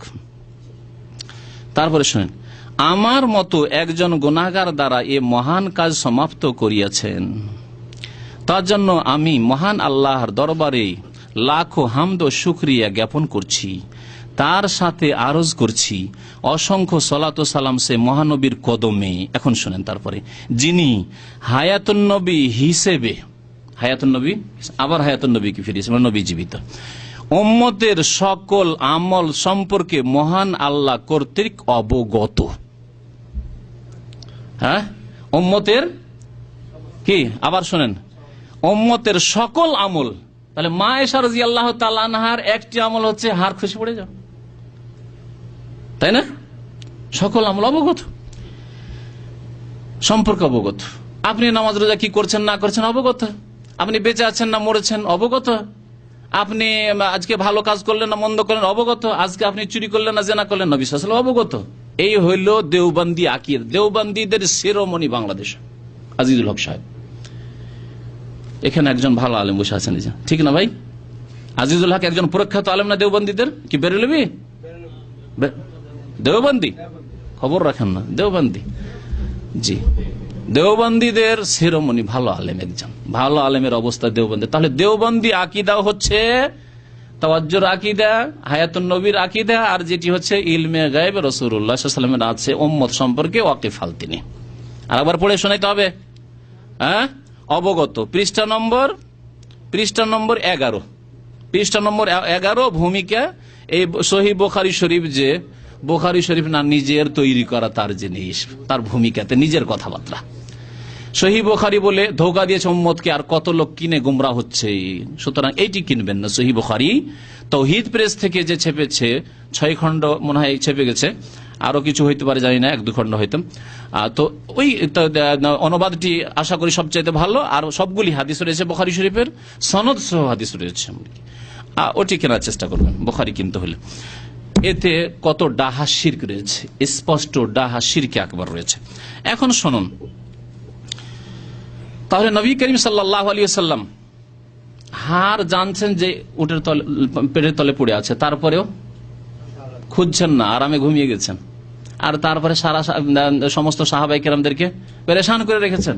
পানি নাই, কিছু নাই, মানসিক পেরেশানি, দৈহিক পেরেশানি, শারীরিক পেরেশানি, ক্লান্তি কত। এগুলি নেকির কাজ না গুনার কাজ? তাহলে নবী সাল্লাল্লাহু আলাইহি ওয়াসাল্লাম নাউজুবিল্লাহ দেওবন্দি বেরেলভিদের কাছে মানুষের আমল সম্পর্কে ওয়াকিবহাল কি নেককার না গুনাহগার? তাদের কাছে গুনাহগার, আমাদের কাছে তিনি সমস্ত নেককারদের নেককার। সুতরাং তিনি আলেমুল গায়ব ছিলেন না, জানতেন না, জানলে এরকম পেরেশান করতেন না। বুঝতে পারলেন? তাহলে আরেকটি কথা এখানে বলি, বেরেলভিরা এমনকি দেওবন্দিরা, নুরুল ইসলাম ওলিপুরি কোন বক্তব্যে কালকে এক ভাই বলেছে যে আহলে হাদিসরা আছে এখানে, কই নাহিদ কোথায়? আরব আলেমরা, এখানকার আরব লোকেরা জনসাধারণ বেয়াদবি কথা বলেছে, এমনকি আহলে হাদিসরা বেয়াদব বলেছে। যদি বেয়াদবি হয়, বেয়াদব কি এখন শুনেন। যারা বলল যে ইয়া রাসূলুল্লাহ আপনি জানেন যে উটের তলায় হাড় পড়েছে, কারণ আমল সম্পর্কে আপনি জানেন, আর তারপরেও আপনি এরকম করে পেরেশান করেছেন, তারা বেয়াদব না যারা বলছেন না তিনি জানতেন না তাই বলে ঘটনা ঘটেছে? কে বেয়াদব বলেন? তারাই বেয়াদব। আরো বহু ঘটনা আসবে, শুধু বেয়াদব না, শুধু বেয়াদবি না, নবী করিম সাল্লাল্লাহু আলাইহি ওয়াসাল্লামকে চরম অপরাধী সাব্যস্ত করেছে তারা। আবু হুরায়রা রাদিয়াল্লাহু তাআলা আনহু বর্ণনা করছেন, আন্না ইমরাতান সাউদা কানাত তাকুমুল মসজিদা, একটি কালো মহিলা, আফ্রিকান মহিলা নবী সাল্লাল্লাহু আলাইহি ওয়াসাল্লামের জামানায় মসজিদ নববীর ঝাড়ু দিত, ক্লিন করত। আওসাবান আরেকটি riwayat রয়েছে, অথবা কোন যুবক ছিল, কালো আফ্রিকান যুবক ছিল, দুটি riwayat রয়েছে। ফাকাদাহা রাসূলুল্লাহ সাল্লাল্লাহু আলাইহি ওয়াসাল্লাম, সকালবেলা এসে রাসূলুল্লাহ দেখছেন যে মেয়েটি নেই, অথবা ওই যুবকটি যে ঝাড়ুদার নাই, কেন মসজিদের ঝাড়ুদার কোথায় গেল? ফাসালা আনহা আও আনহু, জিজ্ঞাসা করলেন তার সম্পর্কে যে কোথায় গেছে সেই লোক বা সেই মহিলা যে ঝাড়ু দিত। ফাকালু মাতা, লোকেরা বলছেন সে তো মারা গেছে। নবী সাল্লাল্লাহু আলাইহি ওয়াসাল্লাম উম্মতের আমল সম্পর্কে কি বলেন আজিজুল হক সাহেব? অবগত, আর খবর রাখেন না যে আমার উম্মতের একটা লোক আমল তো দূর মরে গেছে, দুনিয়াতে নেই, খবর রাখেন না। জিজ্ঞাসা করছেন কোথায়, মারা গেছেন। কালা আফালা কুনতুম আযানতুমুনি, আরো শোনেন, যদি তিনি জানতেন তো বলতেন বিয়াদব, আমি তো জানি, আর তারপর জিজ্ঞাসা বা কি প্রয়োজন? না, বলছেন আফালা কুনতুম আযানতুমুনি, জানাওনি কেন মারা গেছে, আমাকে জানাতে, আমি জানাজে হাজির হইতাম, দাফনে হাজির হইতাম, কেন জানাওনি? কাল ফাকান্নাহুম সাগগারু আমরাহা, বলছেন ইয়া রাসূলুল্লাহ মহিলার ঝাড়ুদার যেমন একটা ক্লিনার মানুষের আজকালকার সমাজে কতটুকু আর মূল্য দেয়, তাই না? কিন্তু একজন যদি প্রভাবশালী ব্যাপার হয়, বড় একজন অফিসার, বড় ডাক্তার, ইঞ্জিনিয়ার, ও মারা গেছে, লোকজন সবাই এক অপরকে টেলিফোন করে জানাচ্ছে, কিন্তু একটা গরিব মানুষ পড়ে লাশ মরে পড়ে আছে, খোঁজ খবর নেই, খোঁজ নেওয়ার লোক নেই। যদি ওই জামানা ওইরকম ছিল না, তবে নবী সাল্লাল্লাহু আলাইহি ওয়াসাল্লামকে এই সাধারণ একটা মহিলার জন্য কষ্ট দেব, আর রাত্রির ব্যাপার ছিল, রাত্রে মারা গেছে, রাত্রে তারা সুন্নত মোতাবেক যে তাড়াতাড়ি দাফন করে দাও, দাফন করে দিয়েছেন। বলছেন যে ফাকালা দুল্লুনি আলা কাবরিহি, নবী সাল্লাল্লাহু আলাইহি ওয়াসাল্লাম মরার কথা শুনে নিলেন, আর দুনিয়াতে নেই, তারপরে তার ইলমে গায়ব যে কতটুকু ছিল, কবর যে কোথায় হয়েছে তাই জানেন না, বুঝলেন? বলছে দুল্লুনি আলা কাবরিহি, ওর কবরটি দেখিয়ে দাও, কবর কোথায় আমাকে বাতিলিয়ে দাও। ফাদাল্লাহু, বাতলিও দিলেন তার আগে, এইটি হচ্ছে কবর। নতুন কবর যদি 2-3টা থাকে, বুঝতেও পারছেন না যে কোনটা কবর ওই ঝাড়ুদার মহিলা। সুম্মা কালা, তারপরে বললেন রাসূলুল্লাহ সাল্লাল্লাহু আলাইহি ওয়াসাল্লাম, ইন্না হাযিহিল কুবুর মামলুআতুন যুলমাতান আলা আহলিহা, এই কবরগুলি অন্ধকারাচ্ছন্ন হয়েছিল, এই কবরগুলি অন্ধকারাচ্ছন্ন হয়েছিল। ওয়া ইন্নাল্লাহা আযজা ওয়া জাল্লা ইউনাওয়িরুহা লাহুম বিসসালাতি আলাইহিম, এবং আল্লাহ পাক রব্বুল আলামিন এই কবরগুলিকে তাদের উপর আমার জানাজা পড়ার কারণে আলোকিত করে দিলেন, আলোকিত করে দিলেন। সুতরাং কেউ মারা গেলে খবরদার আমাকে না জানিয়ে দাফন করবে না, আমাকে জানাবে, ছোট হোক বড় হোক ক্ষুদ্র ব্যাপার স্যাপার হোক, কেউ মারা গেলে আমাকে জানাবে। মুত্তাফাকুন আলাইহি, বুখারী মুসলিম শরীফের হাদিস। শোনেন, আবু হুরায়রা রাদিয়াল্লাহু তাআলা আরেকটি হাদিস বয়ান করছেন, কালা রাসূলুল্লাহ সাল্লাল্লাহু আলাইহি ওয়াসাল্লাম। জি হ্যাঁ, সাথে সাথে প্রশ্ন ঠিক আছে। নবী করিম সাল্লাল্লাহু আলাইহি ওয়াসাল্লাম যেগুলি গায়েবের কথা বলেছেন সেগুলির ক্ষেত্রে ওহী হয়েছে। কারণ দুটো সমন্বয় করতে হবে। কোন ক্ষেত্রে যখন বলেছেন এই কবর অন্ধকার ছিল, এইটাকে নিয়ে নিলেন, তাহলে ওখানে কবরটা জানতে কোনো পারছে না যে কোথায় কবর এইটুকু। সেই জন্য সমন্বয় হচ্ছে যে যেখানে তিনি গায়েবের কোনো খবর দিয়েছেন সেটুকু ওহীর মাধ্যমে এতটুকু জানানো হয়েছে। তখন এসে জিবরাইল আলাইহিস সালাম ওহী করেছেন যে আপনি দোয়া করলেন এই কবরগুলি অন্ধকারাচ্ছন্ন হয়েছিল, এখন আলোকিত হয়ে গেল। ওমা ইয়ানতিকু আনিল হাওয়া, কোরআন বলছে, আল্লাহ পাক রব্বুল আলামিন ইরশাদ করেছেন কোরআনে কারীমে, ওমা ইয়ানতিকু আনিল হাওয়া। নবী করিম সাল্লাল্লাহু আলাইহি ওয়াসাল্লাম নিজের খেয়াল খুশি বলতেন না, আর তাকে গায়েবের চাবি দিয়ে দেওয়া হয়নি যে খুলে কাশফ করে বলে দিতেন, তাও না। ইন হুয়া ইল্লা ওয়াহয়ুন ইউহা, সূরা নাজম। তাই বলতেন যা তার কাছে ওহী করা হইতো। ওহী করা হলো কোরআনের ওহী, কখনো প্রকাশ করা হয়েছে ফানাজালিতুল আয়াত নাজিল হলো। আর হাদিসের ওহীর ক্ষেত্রে এরকম বলা হয়নি। প্রত্যেক ক্ষেত্রে জরুরি নাই যে বলা হলো জিবরাইল আসলো তারপরে জানাইলো, অনেক ক্ষেত্রে বলা হয়নি। অনেক ক্ষেত্রে ঘটনা সংক্ষেপ করে দেওয়া হয়। ইন্না হাযিল কুবুরা মামলুআতুন যুলমাতান আলা আহলিহা, ওহীর সংবাদ পেয়ে রাসূলুল্লাহ সাল্লাল্লাহু আলাইহি ওয়াসাল্লাম বলেছিলেন। আবু হুরায়রা রাদিয়াল্লাহু তাআলা আনহু আরেকটি হাদিস শোনাচ্ছি, মেরাজের ঘটনা। মেরাজের ঘটনায় রাসূলুল্লাহ সাল্লাল্লাহু আলাইহি ওয়াসাল্লাম মেরাজ থেকে ফিরে আসলেন। ফিরে আসবার ঘটনা খুব বড় রয়েছে, সেজন্য যেটুকু আমাদের বিষয়ের সাথে সম্পর্ক সেটুকু বলছি। রাসূলুল্লাহ সাল্লাল্লাহু আলাইহি ওয়াসাল্লাম বললেন যে আমি আজকে মেরাজ থেকে ফিরে এলাম, বাইতুল মুকাদ্দাস রাতারাতি গিয়েছিলাম, আবার ওখান থেকে 7 আসমানের উপর গেলাম, সিদরাতুল মুনতাহা দেখলাম, কত কি দেখলাম, জান্নাত জাহান্নামের দৃশ্য দেখলাম, বেশ কিছু আম্বিয়া কেরামদের সাথে দেখা সাক্ষাৎ হলো, ইত্যাদি সবকিছু করে ফিরে আসলাম। 50 ওয়াক্ত নামাজ ফরজ করা হলো, পরে 5 করা হলো ডিসকাউন্ট করে করে, এই 5 ওয়াক্ত নামাজ নিয়ে এসেছি। মুমিনরা তো বিশ্বাস করলেন, কিন্তু কাফেররা ঠাট্টা মজাক করা শুরু করলো। ঠাট্টা বিদ্রুপের শেষ নেই আর। আরে দেখো দেখো দেখো তোমাদের মোহাম্মদকে দেখো, আজ এতদিন তো কথাবার্তা বলতো, কোন রকম বিশ্বাস করা যায় হয়তো, কিন্তু আজব কথা, একটা সাধারণ মানুষ, আবার এখান থেকে মানুষ যদি 1 মাসের রাস্তা 1 মাস না হলে যেতেই পারে না বাইতুল মুকাদ্দাস, এখানে গেল বলছে রাতেই চলে গেছে। আবার ওখান থেকে বলছে 7 আসমানের উপর গেছে, এটা মানুষ যেতেই পারে না। আবার ফিরেও চলে এসছে রাতারাতি বলছে। আশ্চর্য কথাবার্তা কি বয়ান করে। তোমাদের মোহাম্মদ মজনুন নয়, পাগল নয়, পাগল। আমাদের কথাই ঠিক, পাগল। এই ঠাট্টা মজাক করা শুরু করলো। তারপরে নবী সাল্লাল্লাহু আলাইহি সাল্লামকে হ্যাস্ত ন্যস্ত করার জন্য একটি প্রশ্ন করলো, মোহাম্মদ সাল্লাল্লাহু আলাইহি ওয়াসাল্লাম, আপনারা বলেন সাল্লাল্লাহু আলাইহি ওয়াসাল্লাম, কারণ কাফেরদের কথা নকল করে সেজন্য মোহাম্মদ বললাম। হে মোহাম্মদ সাল্লাল্লাহু আলাইহি ওয়াসাল্লাম। তারা সাল্লাল্লাহু আলাইহি ওয়াসাল্লাম বলেনি, আমরা বলবো। আচ্ছা, আপনি যে দেখে এসেছেন, বলছেন 7 আসমান ঘুরে এসেছেন, আসমানের খবর জিজ্ঞাসা করবো না, কারণ ওগুলো দিতে পরীক্ষা করতে পারবো না, কি বলবে না বলবে। কিন্তু বাইতুল মুকাদ্দাস পর্যন্ত আমরা ব্যবসা করতে গেছি, এখানকার খবর আমরা নিব আপনার কাছে। আচ্ছা বলুন তো, বাইতুল মুকাদ্দাসের মসজিদের কয়টি দরজা আছে, কয়টি জানালা আছে, কোন দিকে কি আছে, ডান দিকে কি আছে, বাম দিকে কি আছে, উত্তরে কি আছে, পশ্চিমে কি আছে, এইরকম প্রশ্ন করে ফেললো মক্কার মুশরিকেরা। একজন সাধারণ মানুষ হলেও এসব কাজ করে না। 11 বছর থেকে আমি ইসলামিক সেন্টার আছি এখানে, যদি আমাকে জিজ্ঞাসা করেন ইসলামিক সেন্টারে কয়টা দরজা আছে, পারবো বলতে? এটা আমার কাজ নাকি? এটা পাগলের কাজ, না ছোট বাচ্চাদের কাজ। 1 2 3 4 করে বাড়াবে, খেলা করবে আর গণনা করবে, ঠিক না? তাহলে আমি এতদিন থেকে বলতে পারছি না। নবী সাল্লাল্লাহু আলাইহি ওয়াসাল্লাম একবার গিয়েছেন, রাতের সামান্য অংশ 2 রাকাত নামাজ পড়েছেন, আবার টান দিয়েছেন, আবার চলে এসেছেন। কি করে বলতে পারবেন? আশ্চর্য ব্যাপার সবার। আর প্রশ্ন হয়ে গেল। বলছেন রাসূলুল্লাহ সাল্লাল্লাহু আলাইহি ওয়াসাল্লাম, সুবহানাল্লাহ, বলছেন আমি এমন পেরেশান হয়ে গেলাম তাদের এই সওয়ালে প্রশ্নে, যে এমন পেরেশানি আমার জিন্দেগিতে হয়নি। ফাকুরবতু কুরবাতান লাম উকরাব মিসলাহু কাত্তু। আমি এমন মানসিক দিক থেকে পেরেশান হয়ে গেলাম তাদের উত্তর না দিতে পেরে, যে এইরকম কোনদিন জীবনে আমি পেরেশান হইনি। চিন্তা করতে পেরেছেন? আলেমুল গায়ব আবার পেরেশান। জিজ্ঞাসা করেন তো রাসূলুল্লাহ সাল্লাল্লাহু আলাইহি ওয়াসাল্লাম, ইয়া রাসূলুল্লাহ, বেরেলভিরা বলছে আপনি আলেমুল গায়ব। দেওবন্দি ভাইরা লিখে রেখেছে শাইখুল হাদিস আলেমুল গায়ব, উম্মতের সব খোঁজ খবর রাখেন, আর বাইতুল মুকাদ্দাসের দরজাগুলি বলতে পারলেন না আপনি? বলে দিতেন গনে গনে কাশফ করে, 1 2 3 4 হয়ে গেল। বুঝতে পারছেন? শোনেন, তারপরে রাসূলুল্লাহ সাল্লাল্লাহু আলাইহি সাল্লাম কাবা শরীফের কাছে ছিলেন, বলছেন যে হিজর, যেটাকে হাতিম বলা হয়, হিজর বলা হয়, বুঝেন ওটা? কাবা শরীফের যে অংশটুকু এই বুক সমান ঘেরা আছে, ওটা কাবারই অংশ ছিল। ইব্রাহিম আলাইহিস সালামের বুনিয়াদে কুরাইশরা পয়সা, হালাল পয়সা কমে যায়, ওটিকে মাইনাস করে দিয়েছিল, ওটাও কাবার অংশ। ওই অংশটুকু হিজর বা হাতিম বলা হয়। ওখানে নবী সাল্লাল্লাহু আলাইহি ওয়াসাল্লাম দাঁড়িয়ে গেলেন।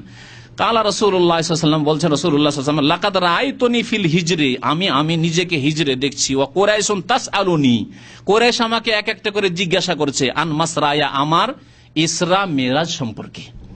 ফাসালাতনি আন আশিয়া মিন বাইতুল মাকদিস, বাইতুল মুকাদ্দাসের বা বাইতুল মাকদিস দুটোই বলা যেতে পারে। বাইতুল মুকাদ্দাসের বেশ কিছু বিবরণ জিজ্ঞাসা করলো আমাকে। লা মুসবিতা, কিন্তু ওগুলো আমি মুখস্থ করে আসিনি, সেগুলো আমি কি করে বলবো এত তাড়াতাড়ি সফরে, বা এমনি ওইগুলো কে করে সব কাজ। ফাকুরবিত কুরবাতান লাম মা করিবতো মিসলুহু কাত্তু, আমি এমন পেরেশান কোনো দিন হয়নি যত পেরেশান হয়ে গেলাম। আল্লাহ পাক কি করলেন তখন, এখন শুনেন। এতক্ষণ পেরেশান, ফাজাল্লাল্লাহু লি বাইতুল মাকদিসে, অন্য হাদিসে রয়েছে যে আল্লাহ পাক রব্বুল আলামিন বাইতুল মুকাদ্দাসকে আমার সামনে স্পষ্ট করে দিলেন। জাল্লা মানে তাজাল্লি করে দেওয়া, স্পষ্ট করে দিলেন, সামনে চলে আসলো আমার সামনে। যখন আসলো তখন পেরেশানি দূর হল, তার আগে পর্যন্ত পেরেশান। জি, তার হাতে যদি এরকম কাশফের ক্ষমতা থাকতো তাহলে পেরেশানির কি আছে? আচ্ছা ঠিক আছে, জিজ্ঞাসা করেছো, সামান্য একটু চোখটা বন্ধ করি, কাশফটা করি। পীরতন্ত্রের ব্যবসায়ী, আচ্ছা থামো, জিজ্ঞাসা করেছো, ঠিক আছে। বা আমার ওই মুরিদ এসছে, কোথা থেকে এসছে দেখি, জিজ্ঞেস করি, জানা নেই, ওর ঠিকানা ভুলে গেছি, দেখছি। এমন তো না, পেরেশান হয়ে গেছেন। তারপরে এই হাদিসে রয়েছে ফারাফাহুল্লাহু লি, আল্লাহ পাক রব্বুল আলামিন উঠিয়ে নিয়ে চলে আসলেন বাইতুল মুকাদ্দাসকে। আল্লাহ উঠিয়ে নিয়ে চলে আসলেন সামনে, কাবার সামনে। তারপরে বলছেন আনজুর ইলাইহি, আমি দেখতে আছি, আমি দেখছি বাইতুল মুকাদ্দাসকে ওই হিজরে দাঁড়িয়ে। মা ইয়াসআলুনি আন শাইইন, তারপরে বলছেন ফাতাফিকতু উখবিরুহুম আন আয়াতিহি, আমি এক একটি করে বলতে লাগলো, এখন জিজ্ঞাসা করো, কি সওয়াল আছে জিজ্ঞাসা করো। ওরা তো দেখতে পায় না, ওরা তো আর দেখতে পায় না বাইতুল মুকাদ্দাস সামনে চলে এসেছে। নবী সাল্লাল্লাহু আলাইহি ওয়াসাল্লাম একটু মানসিক দিক পরেশান হওয়ার পর বলছে, আচ্ছা আসো আসো, জিজ্ঞেস করো। মা ইয়াসআলুনি আন শাইইন ইল্লা আনবাতুহুম বিহি, যে কোনো প্রশ্ন করলো প্রত্যেকটির আমি তাদেরকে সংবাদ দিয়ে দিলাম, বলে দিলাম যে পশ্চিম দিকে এই আছে, পূর্ব দিকে এই আছে, দক্ষিণে এই আছে, উত্তরে এই আছে, এতটি দরজা আছে, এতটি জানালা আছে, যা জিজ্ঞাসা কোন দিকে কোন গাছ আছে সব বলে দিলাম। ওয়াকাদ রাআইতুনি ফি জামাআতি মিনাল আমবিয়া ফাইদা মুসা কাইমুন ইউসাল্লি। বাকি অংশটুকু আমাদের বিষয়ের সাথে সম্পর্ক নেই, সময় শেষ হতে যাচ্ছে, তবে সংক্ষেপে তর্জমা করে দিই, কারণ গুরুত্বপূর্ণ বিষয়, অনেক নতুন কথা জানতে পারবেন। বলছেন যে তারপরে দেখলাম এক আম্বিয়া কেরামের দল, মানে নবীগণের দলের সাথে মুসা আলাইহিস সালামকে দেখলাম কাইমুন ইউসাল্লি, দাঁড়িয়ে নামাজ পড়ছে। বারজাখি, আলাহে বারজাখ, এর মানে এই না যে আপনি দেখতে পাবেন, আর এর মানে এই না যে সবসময় নবী সাল্লাল্লাহু আলাইহি ওয়াসাল্লাম দেখতে পেতেন। সেই সময় আল্লাহ পাক রব্বুল আলামিন মুসা আলাইহিস সালামকে দেখালেন। আচ্ছা মুসা আলাইহিস সালাম, এর মানে এই যে মুসা আলাইহিস সালাম বেঁচে আছেন হায়াতুন নবী, তাও না। আল্লাহ পাক রব্বুল আলামিন যেমন বাইতুল মুকাদ্দাসকে নিয়ে এসে উঠিয়ে দেখে, সেই রকমই মুসা আলাইহিস সালামকে আল্লাহ পাক রব্বুল আলামিন নিয়ে এসে দেখিয়ে দিলেন, নামাজ পড়ছেন, দেখছেন। রাসূলুল্লাহ সাল্লাল্লাহু আলাইহি সাল্লাম ফাইজা রাজুলুন, মুসা আলাইহিস সালাম দেখতে কেমন, বলছেন যে দারবুন জাদুন, মধ্যম, উঁচার দিক দিয়ে মধ্যম মানুষ, আর জাদুন মানে চুলগুলি ঘুংরুলো, ঘুংরুলো চুল, ঘুংরুলো যে আপনার উঁচা নিচা হয়ে থাকে, খুব বেশি ঘুংরুলো চুল না, ঘুংরুলো চুল বুঝেন তো, মানে ঢেউ হয়ে আছে, হালকা ঢেউ, ঘুংরুলো একেবারে খুব হয়ে যাওয়া ওই রকম না, আর ঢেউ ঢেউ চুল, যেটা দেখতে ভালো লাগে। চুল তিন রকম, একটা হচ্ছে আফ্রিকান চুল, একেবারে ব্যাড শার্লিক আছে খুব, হ্যাঁ, কোকড়লো চুল, আর একটা হচ্ছে ঢেউ ঢেউ চুল মধ্যম, ওইটা সবচেয়ে ভালো, আর একটা হচ্ছে লম্বা আমাদের মতো চুল, চললো সোজা, ওই ঘোড়ার সামনের দিকের ওই এর মতো চুলের মতো, তো ওটা অত দেখতে ভালো লাগে না, তো মধ্যম চুলটা সবচেয়ে দেখতে ভালো লাগে। হ্যাঁ, চুল সম্পর্কে আপনাদের একটা অভিজ্ঞতা দিলাম, যাদের সিথা করে থাকে আর একবার ঢেউ ঢেউ আছে, সুন্দর লাগে দেখতে। কান্না মিন রিজালে সানুয়া, মনে হচ্ছে যে সানুয়া বংশের তিনি, কারণ সানুয়া বংশের লোকের চুল এইরকমই হইতো। ওয়াইদা ঈসা ইবনে মারইয়াম, ঈসা আলাইহিস সালামকে দেখলেন রাসূলুল্লাহ সাল্লাল্লাহু আলাইহি ওয়াসাল্লাম কায়িমুন ইউসাল্লি, তিনিও নামাজ পড়ছেন, তিনি তো আসমানের উপরে আছেন কিন্তু তিনি নামাজ পড়ছেন, যদিও জীবিত আছেন, তার ইন্তেকাল হয়নি, নামাজ পড়ছেন। আকরাবুন নাসে বিহি শাবাহান উরওয়া ইবনে মাসউদ আস-সাকাফি, মক্কায় এক লোক ছিল যার নাম ছিল উরওয়া বিন মাসউদ সাকিফ বংশের, তার মতো দেখতে লাগলো ঈসা আলাইহিসসালামকে। ওয়াইজা ইব্রাহিম আলাইহিসসালাম, ইব্রাহিম আলাইহিসসালামকে আবার দেখলাম, তিনি দেখতে কেমন? বলছেন কায়ুম ইউসাল্লি, তিনিও নামাজ পড়ছেন, তিনিও নামাজ পড়ছেন। আশবাহুন নাসে বিহি সাহিবাকুম, তিনি দেখতে তোমাদের সাথীর মতো, মানে হ্যাঁ তোমাদের সাথীর মতো মানে রাসূলুল্লাহ সাল্লাল্লাহু আলাইহি ওয়াসাল্লামের মতো, ইব্রাহিম আলাইহিস সালামের মতো। তাহলে ছিলেন মুহাম্মদ সাল্লাল্লাহু আলাইহি ওয়াসাল্লাম দেখতে, কারণ ইব্রাহিম আলাইহিস সালামের বংশেরই রাসূলুল্লাহ সাল্লাল্লাহু আলাইহি ওয়াসাল্লাম। ইয়ানি নাফসা, উদ্দেশ্য করলেন নিজেকে। ফাহানাতিস সালাতু ফাআম্মামতুহুম, তারপরে নামাজের সময় হয়ে গেল, সব আম্বিয়াকে জমা করছেন আল্লাহ পাক রব্বুল আলামিন। নামাজের সময় হয়ে গেল, আমি ইমামতি করলাম। ফালাম্মা ফারাগতু মিনাস সালাতি, নামাজ থেকে যখন ফারেগ হইলাম, কালা কাইলুন, একজন লোক বলল, ইয়া মুহাম্মদ, হে মুহাম্মদ সাল্লাল্লাহু আলাইহি ওয়াসাল্লাম, হাযা মালিকুন সাহিবুন নার, এই ফেরেশতার নাম হচ্ছে মালিক। এক ফেরেশতার নাম হচ্ছে মালিক, যে হচ্ছে সাহিবুন নার, মানে জাহান্নামের অধিপতি, জাহান্নামের মালিক। আল্লাহ পাক রব্বুল জাহান্নামের দায়িত্বশীল নিযুক্ত করেছেন, এই অর্থে মালিক। আর আসল মালিক তো আল্লাহ পাক রব্বুল সবকিছুর মালিক, কিন্তু প্রত্যেক বাড়ির মালিক আছে, প্রত্যেক দেশের মালিক আছে, ওই রকমই জাহান্নামের দায়িত্বশীল ফেরেশতার নাম হচ্ছে মালিক। ইয়া মালিক লিয়াকযি আলাইনা রাব্বুকা, কোরআনে কারিমে আছে জাহান্নামীরা যখন জাহান্নামে তাদের পিপাসা লাগবে, খিদা লাগবে, জ্বলতে থাকবে, চিল্লে চিল্লে আওয়াজ দিবার বলবে, ইয়া মালিক, হে মালিক, লিয়াকযি আলাইনা রাব্বুক, আর পারছি না, তোমার রব কোন ফয়সালা করুক, মানে আমাদের মত হয়ে যাক, মরে যায়, আমরা আর বাঁচতে পারছি না। মানুষজন খুব কষ্ট থাকে, হাই যদি মরে যেতাম, চিল্লাবে, কিন্তু খুলুদুন ফালা মত, হে জাহান্নামীরা, হে জান্নাতীরা, মত নেই, এইরকম কষ্ট পেতে থাকতে হবে। এই বেনামাজিরা শুনে রাখো, নবী করিম সাল্লাল্লাহু আলাইহি সাল্লামকে একজন বললেন, মানে জিবরাইল আলাইহিস সালাম বললেন, হাজা মালিক, এই হচ্ছে মালিক, সাহিবুন নার, জাহান্নামের অধিপতি, ফাসাল্লিম আলাইহি, আপনি ওকে সালাম করুন, ওকে সালাম করুন। ফালতাফাত্তু ইলাইহি, তার দিকে যেমনই দেখেছি সালাম করার জন্য, ফাবাদা আনি বিস সালাম, আমাকে তিনি সালাম করে দিয়েছেন, আসসালামু আলাইকুম ইয়া মুহাম্মদ, এইভাবে সালাম করে দিয়েছেন। রাওয়াহু মুসলিম, সহিহ মুসলিমের হাদিস। হাদিসে কি পেলেন? রাসূলুল্লাহ সাল্লাল্লাহু আলাইহি ওয়াসাল্লাম যদি গায়েব জানতেন তাহলে পেরেশান হতেন না। যতক্ষণ পর্যন্ত আল্লাহ না দেখিয়ে দিলেন ওই দৃশ্য, ততক্ষণ পর্যন্ত কিছুই জানতে পারছিলেন না তিনি, যে কি অবস্থা আছে বাইতুল মুকাদ্দাসের।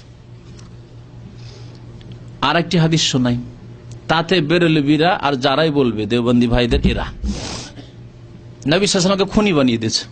70 জন সাহাবীর খুনে নবী সাল্লাল্লাহু আলাইহি ওয়াসাল্লাম নাকি অংশ নিয়েছেন। শোনেন ঘটনা, শোনেন কত বড় বেয়াদবি।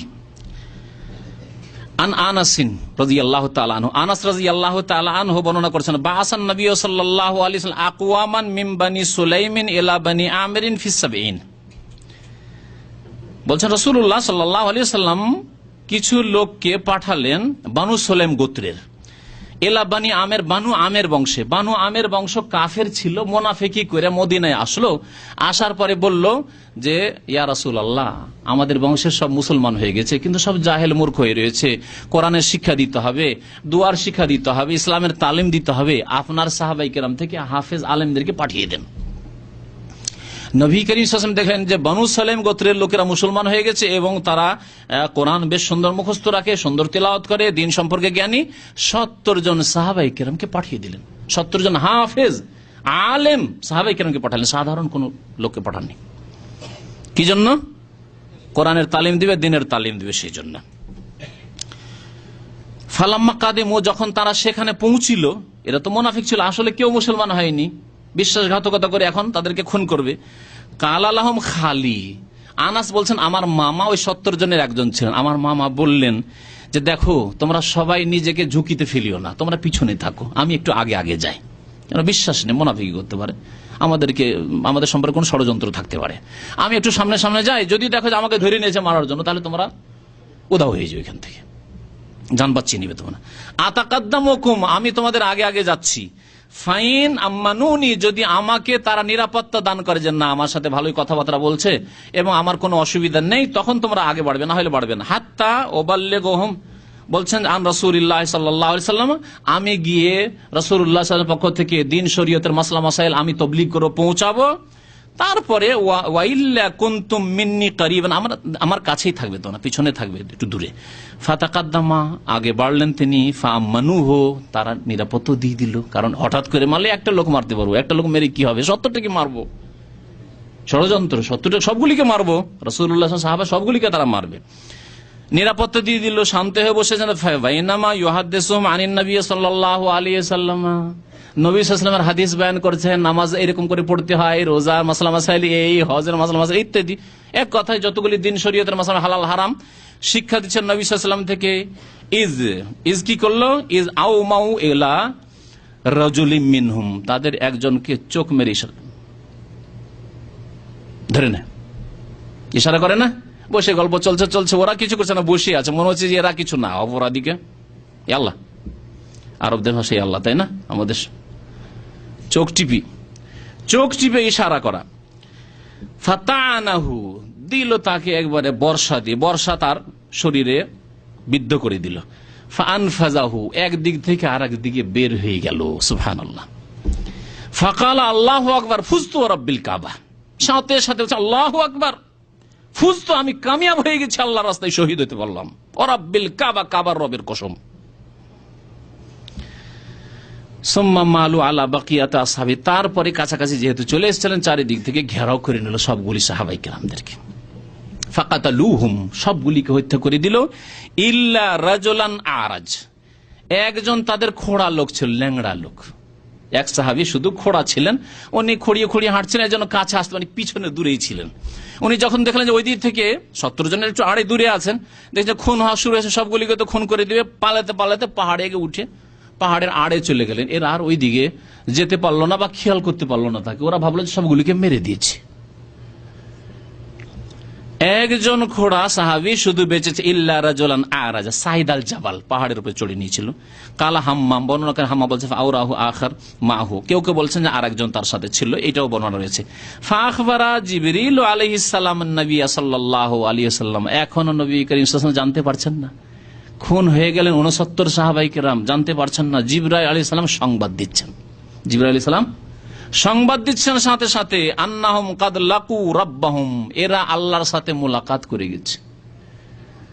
তাদের যাদেরকে পাঠিয়েছিলেন কোরআনের তালিম দেওয়ার জন্য, তাদের আল্লাহর সাথে সাক্ষাৎ হয়ে গেছে, মানে তারা শহীদ হয়ে গেছেন, শাহাদাত বরণ করেছেন।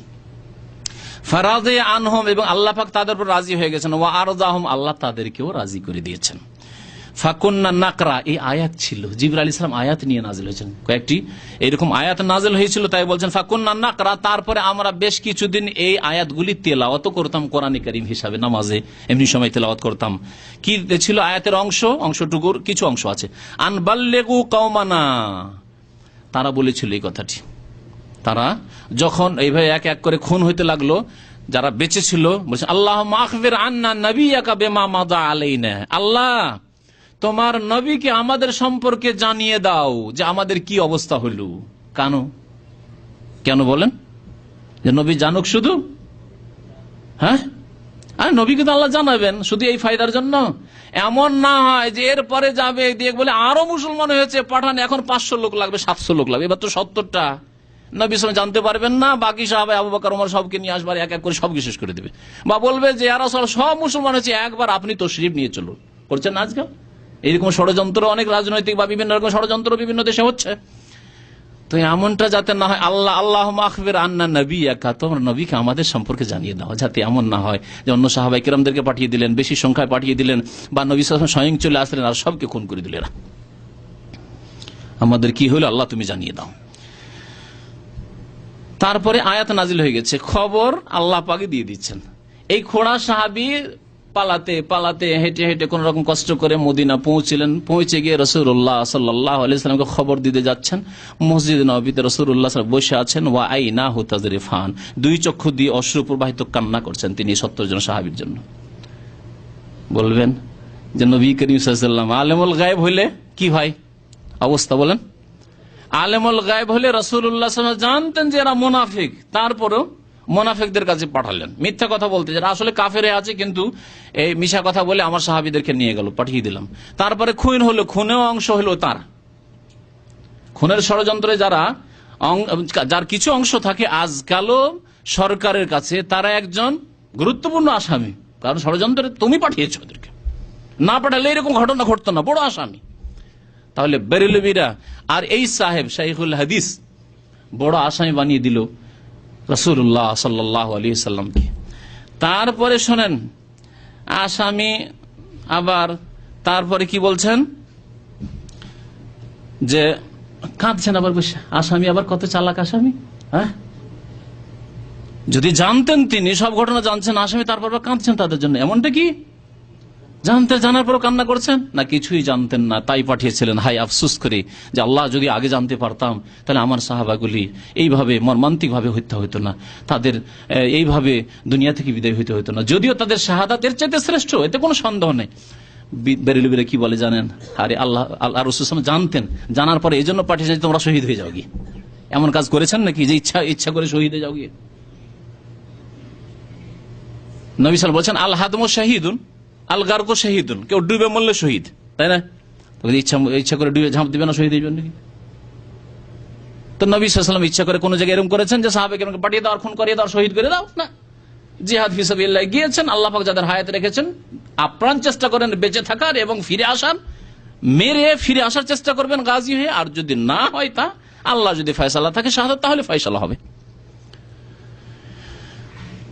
তো রাসূলুল্লাহ সাল্লাল্লাহু আলাইহি ওয়াসাল্লামের উপর এই আয়াত নাযিল হয়ে গেল, আন বাল্লিগু কওমানা আন্না কাদ লাকিনা রাব্বানা, ওই লোকদের কথা যে আল্লাহ আমাদের কওমকে, আমাদের জাতিকে খবর পৌঁছে দাও যে আমরা আমাদের রবের সাথে সাক্ষাৎ করে গেছি। ফারাজি আন্না, আল্লাহ আমাদের রাজি হয়ে গেছেন, ওয়া আরজানা, এবং আমাদেরকে রাজি করে দিয়েছেন। সুম্মা নুসিখা বাদু, তারপরে এই আয়াতের তিলাওয়াত মনসুখ হয়েছে, রহিত হয়ে গেছে, কোরআন থেকে রহিত করে দেওয়া হয়েছে। আল্লাহ পাকের বিধানে কোরআনে কারিমের মনসুখ হওয়ার বিভিন্ন পদ্ধতি আছে, তার মধ্যে তিলাওয়াত মনসুখ, হুকুম মনসুখ, বিভিন্ন বিষয়গুলি রয়েছে।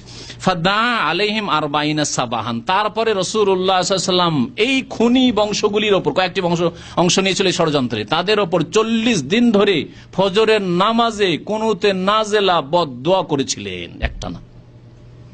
বলবেন নিজেই খুনি, নিজে জানতেন, নিজে খুনে অংশ নিলেন, আলেমুল গায়ব, আর তারপর আবার বদদোয়া করছেন, এই কথা বলবেন না? বলবেন নবী করিম সাল্লাল্লাহু আলাইহি ওয়াসাল্লাম জানতেন না, যখন জানতে পারলেন এই জালেমদের উপর বদদোয়া করলেন। এই বংশগুলির নাম ছিল রেল, আল্লাহুম্মা আন রেল, দ্বিতীয় ছিল জাকওয়ান, বানি লাহিয়ান, বানি ওসাইয়া।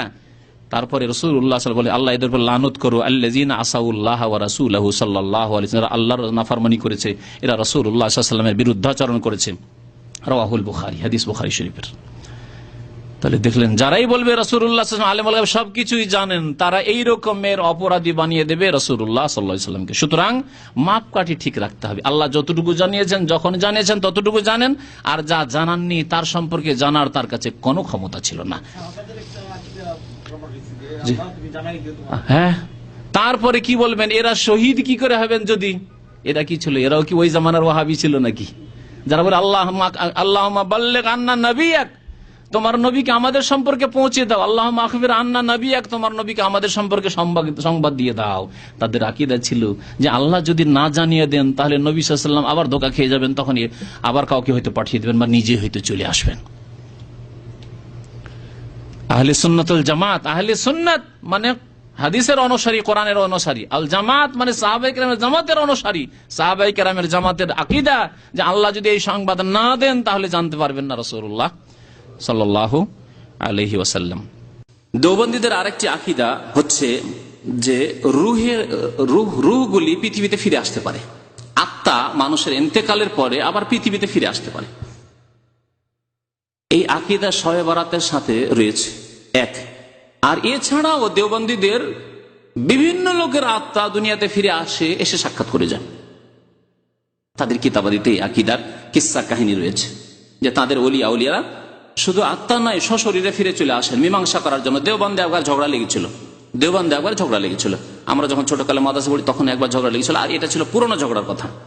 পুরনো যুগে একবার বড় বড় মালিকদের মধ্যে টেনশন হয়ে যায়, মতদ্বন্দ্ব, নেতৃত্ব নিয়ে হোক আর কিছু নিয়ে হোক, মতনৈক্য হয়ে যায়। এই অবস্থায় যখন বিরাজ করছিল তখন তাদের একজন পীরে কামেল সশরীরে এসে উপস্থিত। ফজরের সময় একবারে অন্ধকার হয়ে আছে, সশরীরে এসে উপস্থিত। আসার পরে কোন একজন মুদারেসকে, দেওবন্দের একজন শিক্ষককে বলছে যে অমুককে বলে দাও। দুইজন বড় আলেমের কথা, দুই দিকে দুইজন জাঁদরেল, লড়াই চলছে, দ্বন্দ্ব চলছে তাদের। তাদের দুইজনকে জানিয়ে দাও যে আমি বলছি, খবরদার তারা যেন এরকম দ্বন্দ্ব ঝগড়া না করে, মীমাংসা করে নেই। দেখেন, ওসিয়ত করার জন্য আর মীমাংসা করার জন্য আত্মার জগৎ থেকে শুধু আত্মায় আসেন না, সশরীরে চলে আসেন। অথচ যখন হুসাইন রাদিয়াল্লাহু তাআলা আনহুর দ্বন্দ্ব হইল ইয়াজিদের সাথে, আলী রাদিয়াল্লাহু তাআলা আনহুর মতানৈক্য হলো মুআবিয়ার সাথে রাদিয়াল্লাহু তাআলা আনহুম আজমাইন, তখন নবী করিম সাল্লাল্লাহু আলাইহি সাল্লাম না সশরীরে আসলেন, না স্বপ্নযোগে আসলেন, না তার আত্মায় আসলো, এসে সতর্ক করলেন যে কি করছে সব। আরে কমের পক্ষে তাদেরকে না পারতেন, আল্লাহ রসুল ইয়াজিদকে না পারতেন, বলতেন হোসেনকে যে বাবা তোমার এইসব লোভ করে লাভ কি, আমাকে তো আল্লাহ ওহদ পাহাড়কে সোনা করে দিতে চেয়েছেন, আমি তো নিনি, তুমি কেন এদিকে যাচ্ছ, ছাড়ো, ছেড়ে দাও তাদের জন্য। এই কথা বলার জন্য কেন প্রিয় নবী সাল্লাল্লাহু আলাইহি সাল্লাম সশরীরেও আসলেন না, আর তার আত্মাও আসলো না? পেরে আসলেন না, না পারলেন না? দুইয়ের এক আপনাকে বলতে হবে, ঠিক কিনা বলেন? পেরেও আসলেন না যদি বলেন, তবু আপনার জন্য, আপনার ইমানের জন্য বিপদ। তাহলে নবী সাল্লাল্লাহু আলাইহি সাল্লাম কত বড় অন্যায় কাজ করেছেন। আপনি যদি এখান থেকে কফিলের ছুটি পান, টিকিট দেয় বা টিকিটের পয়সাও আছে আপনার কাছে, টিকিট নাও যদি দেয়, কোন রকম ভিসাটা লাগিয়ে দেয়, আর আপনি জানেন আপনার দু ভাই এমন লড়াই লাগিয়েছে যে মরে যাবে, দুই ভাই বাড়িতে রেখে এসছেন, তাদের টাকা পাঠাচ্ছেন, আর দুইজন মারামারি করে কাটাকাটি করে মরে যাবে, থাকবেন আপনি বসে এখানে? হ্যাঁ, না কোন রকম ছুটি বলে তাড়াতাড়ি করে ছুটে যাবেন তাদের মীমাংসা করার জন্য? বলুন। তার নবী করিম সাল্লাল্লাহু আলাইহি সাল্লাম যদি পারতেন আসতে সশরীরে অথবা স্বপ্নযোগে নিজের এখতিয়ারে, যে যাই হোসেন আর ইয়াজিদের দ্বন্দ্ব মিটিয়ে দিয়ে চলে আসি, আলী আর মুআবিয়া রাদিয়াল্লাহু তাআলা আনহুমার দ্বন্দ্ব মিটিয়ে দিয়ে চলে আসি, তো নবী সাল্লাল্লাহু আলাইহি সাল্লাম পেরে আসেননি না পেরে আসেননি? যদি পেরে আসেননি তাহলে অপরাধ করেছেন। আপনি কি এই আকীদায়, এই কুফরি আকীদায় বিশ্বাসী? আর না পেরে যদি আসেননি তো আল্লাহর নবী পারলেন না, আবার দেওবন্দি ওলিরা কি করে পারে? এই কথাই বলেছে বেরেলভিরা। বেরেলভিদের সাথে যেখানে দ্বন্দ্ব হয়েছে, কোনখানে দ্বন্দ্ব হয়েছে? বেরেলভিরা বলে যে আল্লাহর নবী মুহাম্মদ সাল্লাল্লাহু আলাইহি ওয়াসাল্লাম আলিমুল গায়ব, হাজির নাজির, নূর থেকে তৈরি, তিনি সৃষ্টি, না হলে পৃথিবীর কিছু হতো না। দেওবন্দিরা বলছে না, আলিমুল গায়ব আল্লাহর নবী নন,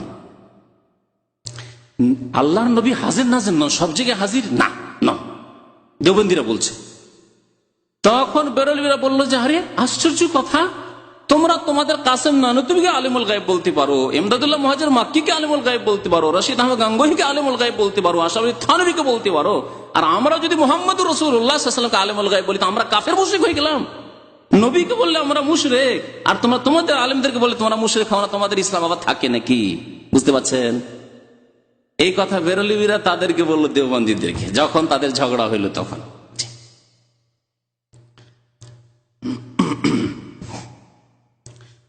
তাদের আরেকটি আকীদা, 8 নম্বর সম্ভবত দেওবন্দীদের আকীদা, যে ওলি আউলিয়াদের জন্য সময়কে কি করে দেওয়া হয়? সময় তাদের জন্য সংকুচিত করে দেওয়া হয়, তারপরে স্থান বা দূরত্ব সংকুচিত করে দেওয়া হয়।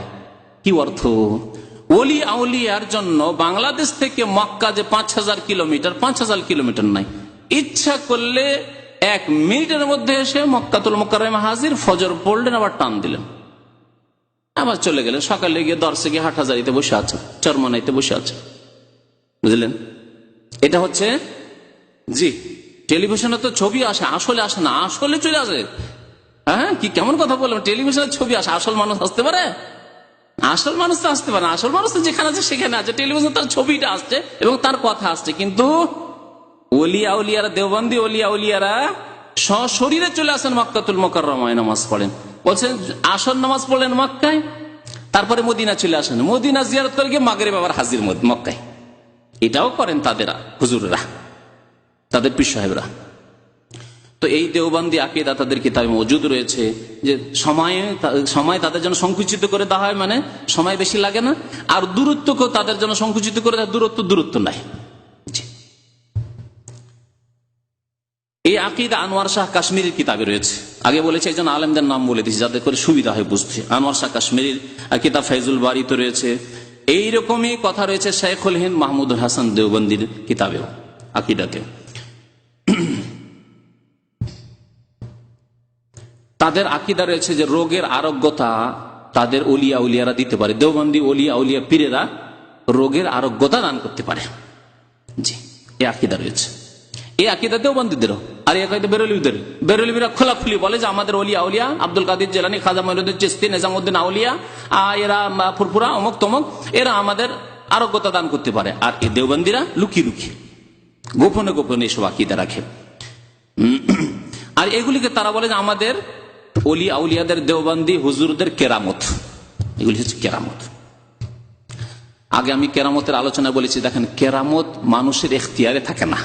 যেই ব্যক্তির হাত দিয়ে কেরামত হয় সেই ব্যক্তির এখতিয়ারে মোটেই থাকে না। কার এখতিয়ারে থাকে? একমাত্র আল্লাহর। তাহলে আল্লাহর এখতিয়ারে যখন আল্লাহ যখন ইচ্ছা তখন দেখিয়ে থাকেন, আর যখন ইচ্ছা হয় না কিছুই নেই। আর অনেক সময় ওই ব্যক্তি একটু আগে জানতে পারেন যে হতে যাচ্ছে কিছু, আর না হলে জানতেও পারেন না। শুধু কেরামত সম্পর্কে না, এমনকি মুজিজা সম্পর্কে। নবী করিম সাল্লাল্লাহু আলাইহি ওয়াসাল্লাম কখনো কোনো মুজিজা সম্পর্কে জানতে পারতেন যে এটা হতে যাচ্ছে, হবে এরকম, আর ওহীর মাধ্যমে যেহেতু জানিয়ে দেওয়া হয়েছে হয়তো সেই ক্ষেত্রে, আর কখনো তিনি জানতেন না। আম্বিয়াগণ এরকম। এজন্য বারবার আমি মুসা আলাইহিস সালামের ঘটনার উদাহরণ দিয়ে থাকি। মুসা আলাইহিস সালামকে আল্লাহ বলেন আলকে মাফি ইয়ামিনিকা, তোমার ডান হাতে যে লাঠি আছে ফেলে দাও। যখন ফেলে দিলেন তখন ফাইজা হুয়া সুবানুম মুবিন, অজাগর সাপে লাফ দিয়ে চলে আসছে। ভয়ে মুসা আলাইহিস সালাম কি করলেন? ওয়াল্লা মুদবিরান ওয়ালাম ইউআক্কিব, কোরআনে কারীমের আয়াত। এমন ভাবে পালাতে শুরু করলেন যে একটু ঘুরে ফিরেও দেখছেন না যে কি দেখি একটু থামলো কিনা, তেড়ে আসছে নাকি, দেখারও ফুরসত না। বাঁচতে হবে, জীবন বাঁচা, এইভাবে পালাচ্ছেন। তাহলে তিনি যদি সামান্য জানতেন যে এটি আমার মুজিজা, তাহলে পালাতেন? কখনো পালাতেন না। নবী করিম সাল্লাল্লাহু আলাইহি ওয়াসাল্লামের মুজিজার কথা দেখেন। নবী করিম সাল্লাল্লাহু আলাইহি ওয়াসাল্লাম কখনো অল্প পানিতে অনেক পানি হয়ে গেছে, অল্প খাবারে অনেক খাবার হয়ে গেছে, হয়েছে না? আবার কখনো পেটে পাথর বেঁধে, একটি দুটি তিনটি পর্যন্ত পাথর বেঁধে আছেন। তাহলে যদি নিজের হাতেই খাবার পয়দা করা থাকতো আল্লাহর মতো, তাহলে খাবার পয়দা যে কোনো সময় করে নিতেন, অনাহারে কেন থাকতেন? এমন কোন ক্ষমতাবান যার হাতে ক্ষমতা আছে খাবার, সে না খেয়ে থাকবে নাকি? রোজা ছাড়া তো না খেয়ে থাকবে না। নবী করিম সাল্লাল্লাহু আলাইহি ওয়াসাল্লামের বাড়ি 1 মাস 2 মাস 3 মাস মা আয়েশা রাদিয়াল্লাহু তাআলা আনহা পর্যন্ত একটানা 3 মাস ধরে মা ইউকাদু নারান, বাড়িতে আগুন জ্বলতো না, চুলা জ্বালাবার ব্যবস্থা থাকতো না। তাহলে যার মুজিজাতে অল্প খাবার, 1 কিলো 2 কিলো আটা রয়েছে, আটা রুটি রয়েছে, আর 300-400 লোক খেয়ে নিলেন কোনো ঘটনায়। আবার কখনো মাসকে মাস 3 মাস চলে যাচ্ছে, একটানা বাড়িতে কিছু নেই। জিজ্ঞাসা করছেন মা আয়েশাকে অন্যান্য মহিলারা, সাহাবিয়াতরা, যে তাহলে আপনারা কি খেয়ে বাঁচতেন? তিনি বলছেন যে মাইয়া ইল্লাল আসওয়াদান, 2টি জিনিস বাড়িতে থাকতো, একটা হচ্ছে আল মা ওয়া তামারু, খেজুর থাকতো, 2-3টা খেজুর নিয়ে নিতাম, আর তার উপরে একটু পানি খেয়ে নিতাম। এইভাবে দিনের উপর দিন, মাসের উপর মাস চলে যেত। আল্লাহু আকবার। তাহলে মুজিজা নিজের ক্ষমতায় থাকলেন। নবী সাল্লাল্লাহু আলাইহি ওয়াসাল্লাম নিজে তো অনাহারে থাকতেন, বিবিদেরকে অনাহারে রাখতেন, ছেলে মেয়েদেরকে অনাহারে রাখতেন? কখনো না।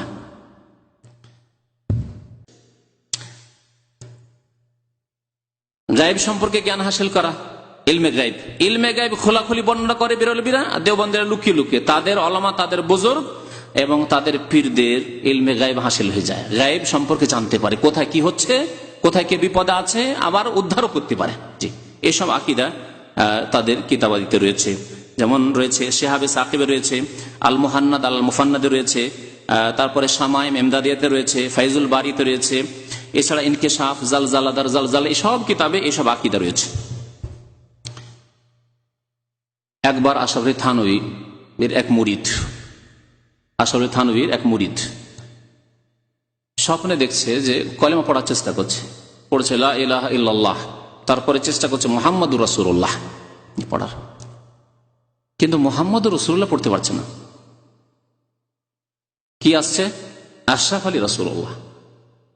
আবার চেষ্টা করছে, তওবা করছে, কি করলাম, লা ইলাহা ইল্লাল্লাহ মোহাম্মদ বলার চেষ্টা করছে, আবার আশরাফ আলী রাসূলুল্লাহ বলছে। বারবার করে এরকম হচ্ছে। স্বপ্নে ঘুম ভেঙে যাওয়ার পরে খুব পেরেশান হলো যে কেন হইলো, খুব পেরেশান থাকলো সারা রাত। সকাল হতেই পীর সাহেবের দরবারে, মানে আশরাফ আলী থানভী হাকিমুল উম্মতের দরবারে এসে হাজির। যে হাকিমুল উম্মত হয়তো দিক নির্দেশনা দিবেন, হেদায়েত দেবেন, যেহেতু উম্মতের ডাক্তার তো ভালোই চিকিৎসা দিবেন। কেমন ডাক্তার, কেমন চিকিৎসা শুনুন। এসে যখন বললেন যে হাজরাত, যে আমার এরকম সমস্যা, কেন এরকম দেখলাম, কিছুই বুঝতে পারছি না, আমি কেন কলেমা পড়তে পারছি না, আমার কি পরিণাম খারাপ, লা ইলাহা ইল্লাল্লাহ মুহাম্মাদুর রাসূলুল্লাহ পড়ার চেষ্টা করছি, মুহাম্মাদুর রাসূলুল্লাহ পড়তে পারছি না, বারবার আপনার নাম চলে আসছে আশরাফ আলী রাসূলুল্লাহ। সেই সময় আশরাফ আলী থানভী যদি আলেমে হক হতেন, আলেমে দ্বীন হতেন, আলেমে হাক্কানি রব্বানি যদি হতেন, তাহলে তখন কি বলা উচিত ছিল যে আপনি সাধারণ কেন বুঝছেন, যে তওবা করো, আস্তাগফিরুল্লাহ পড়ো, এবং তোমার কাছে শয়তান এসে তোমাকে বিভ্রান্ত করার চেষ্টা করেছে, আস্তাগফিরুল্লাহ, আমি একজন সাধারণ মানুষ, আর শয়তান তোমাকে গুমরা করে জাহান্নামে নিয়ে যেতে চায়, বেশি বেশি আল্লাহর কাছে পানা চাও, বলো আউযু বিল্লাহি মিনাশ শাইতানির রাজিম। এবং খারাপ স্বপ্ন দেখলে যেই দোয়া নবী করিম সাল্লাল্লাহু আলাইহি ওয়াসাল্লাম শিখিয়েছেন, হ্যাঁ, আমাদের অনেক ভাইয়ের এখানে মুখস্থ আছে, আউযু বিকালিমাতিল্লাহি তাম্মা, হ্যাঁ, আর কি আউযু বিকালিমাতিল্লাহি তাম্মা মিন গাযাবিহি ওয়া ইকাবিহি ওয়া শাররি ইবাদিহি ওয়া মিন হামাযাতিশ শাইতানি আন ইয়াহদুরুন। খারাপ স্বপ্ন দেখলে এই দোয়া পড়েন, তাহলে আর শয়তানে সেই রকম খারাপ স্বপ্ন তোমাকে দেখাতে পারবে না। এই কথা বলা উচিত ছিল যদি হাক্কানি আলেম হতেন, দ্বীনের খাদেম হতেন তাহলে। কিন্তু খেদমত কিসের করেছেন তা ভালো করে বুঝতে পারবেন আপনি, যে তিনি বললেন যে মেরে বারে মে তোমারি হুসনে আকিদত কি দলিল হ্যায়। তর্জমা করে বুঝাই, কারণ অনেকে হুসনে আকিদত বুঝতে পারবেন না। এই হচ্ছে আমার সম্পর্কে তোমার, আমার যে তুমি খাঁটি ভক্ত এবং তুমি যে আমার সম্পর্কে খুব ভালো ধারণা রাখো, এর স্পষ্ট প্রমাণ। স্পষ্ট প্রমাণ যে আমার যখন কলেমা চলে আসছে, আশরাফ আলী রাসূলুল্লাহ চলে আসছে, তার মানে তুমি আমার খুব খাঁটি ভক্ত এবং ইখলাসের সাথে নিষ্ঠার সাথে আমার তুমি ভক্তি কর, এর প্রমাণ পাওয়া যায় থেকে। তাহলে উৎসাহিত করলো না এসব কাজের শিরকি কথার জন্য, কুফরি কথার জন্য, আশরাফ আলী রাসূলুল্লাহ বলার জন্য? তাদের কিতাবাদিতে এই ঘটনা রয়েছে, অন্যরা লিখেনি, তাদের কিতাবে এই ঘটনা রয়েছে। একটা জাল হাদিস শুনেছেন কি, আউয়ালা মা খালাকাল্লাহু নূরি, সর্বপ্রথম আল্লাহ আমার নূর সৃষ্টি করলেন, আর সমস্ত সৃষ্টি জগৎ কুল্লুল খালায়েক মিন নূরি, আর আমার নূর থেকে সারা পৃথিবী, সারা বিশ্ব সৃষ্টি হলো। ওয়া আনা মিন নূরিল্লাহ, আর আমি আল্লাহর নূরের তৈরি। একটি জাল হাদিস যা মিলাদ পড়া লোকেরা, কিয়াম করা লোকেরা পড়ে থাকে। এখানে বেরেলভিরা বেশি করে, কিন্তু দেওবন্দীরাও এখানে এসে তাদের সাথে মিলে গেছে। দেওবন্দীদের আকীদা তাদের কিতাবে রয়েছে, আউয়ালা মা খালাকাল্লাহু নূরি লাউলা কালামা খালাকতুল আফলাক, হে নবী আপনি না হইলে আমি পৃথিবী সৃষ্টি করতাম না। আমাদের দেশের গজলগুলিতে আছে না, না হই তো আরশ কুরসি, না হই তো আসমান জমিন, নবী না হইলে কিছুই হতো না, আছে না? এই আকীদাই দেওবন্দীদের। তাদের কিতাব আন-নাসরুত তাইয়্যিবে রয়েছে, শিহাবে সাকিবে রয়েছে, আর সাব্বির আহমদ উসমানী যে তফসির রয়েছে সেই তফসিরও রয়েছে। তাদের আরেকটি আকীদা, 16-17 নম্বর আকীদা, যে নবী করিম সাল্লাল্লাহু আলাইহি সাল্লাম জীবিত। নবী করিম সাল্লাল্লাহু আলাইহি সাল্লাম জীবিত, শুধু তাই না আমাদের মতো জীবিত। এর আগে একদিন বলেছি যে এমনকি মহিউদ্দিন খান সাহেব তিনিও লিখেছেন নবী করিম সাল্লাল্লাহু আলাইহি সাল্লাম জীবিত। তার একটি মাসিক পত্রিকা আছে, জানেন তো, সবাই জানেন, মাসিক মদিনা। মাসিক মদিনা একবার লিখলো, আমি নিজে চোখে দেখেছি। মাসিক মদিনা একবার লিখলো কয়েক বছর আগে, আজকে থেকে প্রায় 7-8 বছর আগে, যে নবী করিম সাল্লাল্লাহু আলাইহি ওয়াসাল্লাম আমাদের মতোই জীবিত, আমাদের মতোই জীবিত। আমি বাহরাইন গেছিলাম বক্তব্য করতে, তো ওখানে গেলাম, এক ইঞ্জিনিয়ার ভাই আছেন নোয়াখালীর, ইঞ্জিনিয়ার শাহজাহান সাহেব, তার বাড়িতে থাকলাম। তিনি বললেন যে যখন এই পত্রিকা আসলো তখন আমি চিঠি লিখলাম যে আমি বেশি কিছু চাই না, শুধু এর দলিল চাই যে আমাদের মতোই জীবিত, আমাদের মতোই কথার দলিল একটি আয়াত অথবা হাদিস চাই, যে আল্লাহর নবী জীবিত আমাদের মতোই, বাস। যেমন কোরআনে রয়েছে ইন্নামা আনা বাশারুম মিসলুকুম, আমি তোমাদের মতোই মানুষ, এইরকমই চাই। ইন্নামা আনা হাইয়ুন মিসলাল্লাহ, হ্যাঁ, বা মিসলাকুম, তোমাদের মতো, মানে আমি জীবিত তোমাদের মতোই। তোমরা যেমন দুনিয়াতে জীবিত আছো, আমি ওই রকমই জীবিত, মরেও আমি মরিনি আমি। এর ওপরে একটি দলিল চাই, কোনো জবাব আজ পর্যন্ত আসেনি। এখনো আমার সাথে টেলিফোন যোগাযোগ আছে, প্রায় উনি মাসলা মাসাইলের জন্য টেলিফোন করেন শাহজাহান ভাই। তো আর আরেকটি কথা বলেছি, হয়তো ভুলে গেছেন, সূরা আহজাবের তফসিরে এই মারিফুল কোরআনে মুফতি শাফি সাহেব লিখেছেন, আর তার অনুবাদ করেছেন মহিউদ্দিন খান সাহেব বাংলায়। যদি পড়তে হয় পড়ে নেবেন, বাংলা খুলে, বাংলা তফসির খুলে মারিফুল কোরআন, তাতে আছে যে আল্লাহর নবী সাল্লাল্লাহু আলাইহি সাল্লাম জীবিত, সেই জন্যই তার বিবিদেরকে উম্মতের জন্য বিয়ে শাদী করা হারাম, আর সেই জন্য তার ধন সম্পদ বন্টন করা জায়েজ নয়, বন্টন করা যাবে না, এই কথা বলেছেন। জি, যেখানে আল্লাহ বলেছেন যে আল্লাহ তোমাদের জন্য নবী সাল্লাল্লাহু আলাইহি ওয়াসাল্লামের বিবিকে হারাম করেছেন, ওয়ালা আনতানকিহু আজওয়াজাহু মিন বাদিহি আবাদা, তারপরে তার বিবিগণকে তোমরা বিয়ে শাদী করতে পারবে না। তার কারণ আল্লাহ নিজেই সেই কোরআনে কারীমের সূরা আহজাবে বর্ণনা করে, ওয়া আজওয়াজুহু উম্মাহাতুহুম, নবীর বিবিগণ তোমাদের মাতা, মা জননীর মতো, সেই জন্য তাদেরকে বিয়ে করতে, মাকে বিয়ে করা জায়েজ, সবচেয়ে বড় হারাম। যতগুলি মুহাররামাত রয়েছে তার মধ্যে আল্লাহ প্রথম শুরুই করেছেন মা দিয়ে, হুররিমাত আলাইকুম উম্মাহাতুকুম, 14 শ্রেণীর মহিলাদেরকে বিয়ে করা আল্লাহ হারাম করেছেন, তার মধ্যে প্রথম শ্রেণী হচ্ছে উম্মাহাতুকুম, তোমাদের মাতাগণকে বিয়ে করা আল্লাহ হারাম করেছেন। আর আল্লাহ বলছেন ওয়াজওয়াজু উম্মাহাতুহুম, নবীর বিবিগণ তোমাদের মাতা, সুতরাং বিয়ে করতে পারো না। শাফি সাহেব মারিফুল কোরআন লিখছেন আর মহিউদ্দিন খান সাহেব তরজমা করছেন, আর তাদের ভাষায় বলছি, একদিন খুলে দেখিয়েছি এখানে কোরআন। কি বলছেন যে নবী সাল্লাল্লাহু আলাইহি ওয়াসাল্লামের বিবিগণ হারাম কি জন্য? জীবিত যেহেতু, আর জীবিত মানুষের বিবিকে বিয়ে করা হারাম, তাহলে নবী সাল্লাল্লাহু আলাইহি ওয়াসাল্লামের মান সম্মান আমাদের মতোই। আপনার বিবিকে অন্য লোকের জন্য বিয়ে করা হারাম যতক্ষণ আপনি বেঁচে আছেন, মরে গেলে হালাল। আল্লাহ নবী যেহেতু মারাই যাননি, জীবিত আছেন, সেই জন্য হারাম। তাহলে আল্লাহ নবী আর আমার আপনার মাঝে কোনো পার্থক্য থাকলো? কোনো পার্থক্য থাকলো না।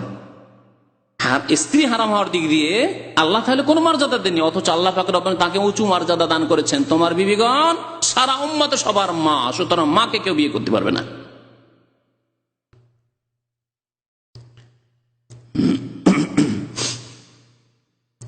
দেওবন্দীদের আর একটি আকীদা, তারা বুক ফুলিয়ে বলে, এটিকে লুকাই না। তা হচ্ছে যে রাসূলুল্লাহ সাল্লাল্লাহু আলাইহি ওয়াসাল্লামের কবর জিয়ারতের জন্য সফর করার উদ্দেশ্য করে দূর দূরান্ত থেকে সফর করা শুধু সুন্নত নয়, মুস্তাহাব নয়, নেকির কাজ নয়, বরং ওয়াজিব। হজের পরে অথবা হজের আগে, হজ করার পূর্বে অথবা পরে হাজী সাহেবদের জন্য ওয়াজিব হচ্ছে নবী পাক সাল্লাল্লাহু আলাইহি ওয়াসাল্লামের রওজা মোবারকের জিয়ারত করা। তাদের কিতাবাইতে আছে। যারা হজের কিতাব দেওবন্দীদের পড়বেন, ভারত উপমহাদেশের হানাফিদের, বাংলাদেশের, তারা এই মাসলা তাদের কি পাবেন ওয়াজিব। অথচ নবী করিম সাল্লাল্লাহু আলাইহি ওয়াসাল্লাম স্বয়ং বলছেন লা তুশাদ্দুর রিহালু ইল্লা ইলা সালাসাতি মাসাজিদা, 3 মসজিদ ছাড়া কোন চতুর্থ স্থানের জন্য নেকির উদ্দেশ্য নিয়ে সফর করা জায়েজ নয়, সফর করা যাবে না। মসজিদে হারাম, মসজিদে নববী আর বাইতুল মুকাদ্দাসের মসজিদ। নবী সাল্লাল্লাহু আলাইহি ওয়াসাল্লামের কবর চতুর্থ স্থান, সুতরাং সফর করবেন এই উদ্দেশ্যে যে নবীর কবরের কাছে যাব, হ্যাঁ, নবীর রওজা মোবারক উদ্দেশ্যে সফর করছি, নবী সাল্লাল্লাহু আলাইহি ওয়াসাল্লাম নিষেধ করেছেন। আর দেওবন্দীদের আকীদা যে ওয়াজিব, যা নিষেধ করেন আল্লাহর নবী তা ওয়াজিব হয়ে যায় তাদের কাছে। অথচ আল্লাহ বলছেন যখন এইরকম কথা শুনবে তখন কোনটা নেবে? ফাইন তানাজাতুম ফি শাইইন ফারুদ্দুহু ইলাল্লাহি ওয়ার রাসূল, যদি কোনো ক্ষেত্রে মতানৈক্য হয়, 2টি 3টি মত দেখো, তাহলে কার কাছ থেকে ফয়সালা নেবে? আল্লাহর কাছ থেকে, রাসূলের কাছ থেকে। আল্লাহ এবং রাসূলের ফয়সালা হচ্ছে যে 3টি মসজিদ ছাড়া আর কোনো জায়গার জন্য নেকির উদ্দেশ্য করে যাবেন না। যাবেন বাড়ি হচ্ছে চিটাগাং, আর যাবেন শাহজালালে, যাচ্ছি নেকি করার জন্য, হ্যাঁ, আটরসি যাচ্ছি নেকি করার জন্য। শিরকের আড্ডাই হোক অথবা শিরকের আড্ডা নাই হোক, আপনি সফর করে কোনো জায়গায় যেতে পারেন না নেকির উদ্দেশ্যে, 3টি মসজিদ ছাড়া। আল্লাহর নবীর কথা আর তাদের আকীদা যে নবী সাল্লাল্লাহু আলাইহি ওয়াসাল্লামের কবরের জন্য সফর করা হচ্ছে শরীয়ত সম্মত, বরং ওয়াজিব। এই কথা রয়েছে আল মুহান্নাদ আল মুফান্নাদ, রয়েছে বাজুল মজহুদ, রয়েছে 2টি কিতাব হচ্ছে খালিল আহমদ সাহারানপুরীর ফাইজুল বাড়ি, তো রয়েছে শেহাবে সাকিবে রয়েছে। এসব দেওবন্দীদের খুব প্রসিদ্ধ কিতাব, হাদিসের সারা ভাষ্য, বড় বড় কিতাব। তাদের আরেকটি আকীদা যে দোয়া করবেন তখন নবী সাল্লাল্লাহু আলাইহি ওয়াসাল্লামের ওসিলা দিয়ে দোয়া করতে হবে, নবীর বরাত দিয়ে দোয়া করতে হবে। হে আল্লাহ, তোমার নবীর হকে বা তোমার নবীর ওসিলাই, বিভিন্ন ভাষা দিয়ে বলে তারা, হ্যাঁ, হে আল্লাহ তোমার নবীর দোহাই, যাই বলুক না কেন, বিভিন্ন শব্দ, এই সব বলে, এসব বাক্য বলে তারা ওসিলা ধরে নবীকে, ওলিকে ওসিলা বানিয়ে, নেক লোক, সৎ লোকদেরকে ওসিলা বানিয়ে আল্লাহর কাছে দোয়া করে। অথচ আল্লাহ বলেছেন উদউনি, আমার কাছে দোয়া করো, আস্তাজিব লাকুম, তোমাদের দোয়া আমি কবুল করব। ওয়াইদা সাআলাকা ইবাদি আন্নি, আমার বান্দা যদি আমার সম্পর্কে জিজ্ঞাসা করে যে আল্লাহকে পাবো কোথায়, দূরে পাবো না কাছে পাবো, জোরে ডাকবো না মনে মনে ডাকবো, চিৎকার করে চিল্লে ডাকবো যদি দূরে হয় না, মাধ্যম দিয়ে ডাকবো না সরাসরি, আল্লাহ বলছেন ফাইন্নি করিব, আমি নিকটে। যিনি আল্লাহ নিকটে তাকে ভায়া ধরে ডাকবেন, ওসিলা মানে ভায়া ধরা, যে আল্লাহ, আল্লাহ নিকটে। আল্লাহ বলছেন নাহানু আকরাবু ইলাইহি মিনকুম ওয়ালাকিন লা তুবসিরুন, তোমাদের অত্যন্ত নিকটে কিন্তু তোমরা দেখো না। ও নাহানু আকরাবু ইলাইহি মিন হাবলিল ওয়ারিদ, তোমাদের যে এই যে সেরা রয়েছে, হ্যাঁ, কাঁধে, এই সেরার চাইতে বা গলায় রয়েছে, এই সেরার চাইতেও কাছে আমি, হাবলিল ওয়ারিদ, এর চাইতেও কাছে আমি। আর সে আল্লাহকে ভায়া ধরছেন, ভায়া, এ আল্লাহ নবীর ওসিলায় আমার গুনাহ খাতা মাফ করো, হে আল্লাহ আমাকে হাজী ইমদাদুল্লাহ মুহাজির মক্কির ওসিলায় আমার গুনাহ খাতা মাফ করো, হে আল্লাহ আমাকে আশরাফ আলী থানভীর ওসিলায় গুনাহ খাতা মাফ করো, হে আল্লাহ আমাকে ইলিয়াস সাহেব, জাকারিয়া সাহেব আর আমাদের ওলামা হুজুরদের ওসিলায় মাফ করো, ভায়া ধরছেন। এ হচ্ছে দেওবন্দি আকীদা। নবীদের, সলেহীন, সতলোকদের, এসব বিভিন্ন কিতাবে রয়েছে তাদের। মুহান্নাদ মুফান্নাদও রয়েছে, ফাইজুল বারিতে রয়েছে, শাহরি সাকিব রয়েছে। তারা রাসূলুল্লাহ সাল্লাল্লাহু আলাইহি ওয়াসাল্লামকে জাগ্রত অবস্থায় দেখতে পান, এই আকীদা তাদের। রাসূলকে জাগ্রত অবস্থায় দেখা যাবে, আর যদি দেখা যেত তো মা আয়েশা প্রথম দেখতে পেতেন, আবু বকর প্রথম দেখতে পেতেন, আলী, হাসান, হোসেন তারা দেখতে, আপনজন তারা প্রথম দেখতে পেতেন। আপনি যদি দেখা দেন প্রথম কাউকে, আপনি বাড়ি গেলে কার সাথে দেখা করবেন আগে? বাবা মা, আপনার স্ত্রী, ছেলে মেয়ে? না যাবেন আপনি গ্রামে, আগে গ্রামে গ্রামে সবার সাথে সাক্ষাৎ করবেন, আর শেষখানে এসে আপনি বাবা মায়ের সাথে সাক্ষাৎ করবেন? এটি ইসলামিক জ্ঞান আপনার? তো রাসূলুল্লাহ সাল্লাল্লাহু আলাইহি ওয়াসাল্লামকে তারা নাকি ফিল ইয়াকাদাতে, জাগ্রত অবস্থায় দেখতে পান। দেওবন্দীরা জাগ্রত অবস্থায় দেখতে পায়। এই আকীদা তাদের শামাইমে ইমদাদিয়াতে রয়েছে, মুহাজির মাক্কির কিতাবে রয়েছে, ফাইজুল বারিতে রয়েছে।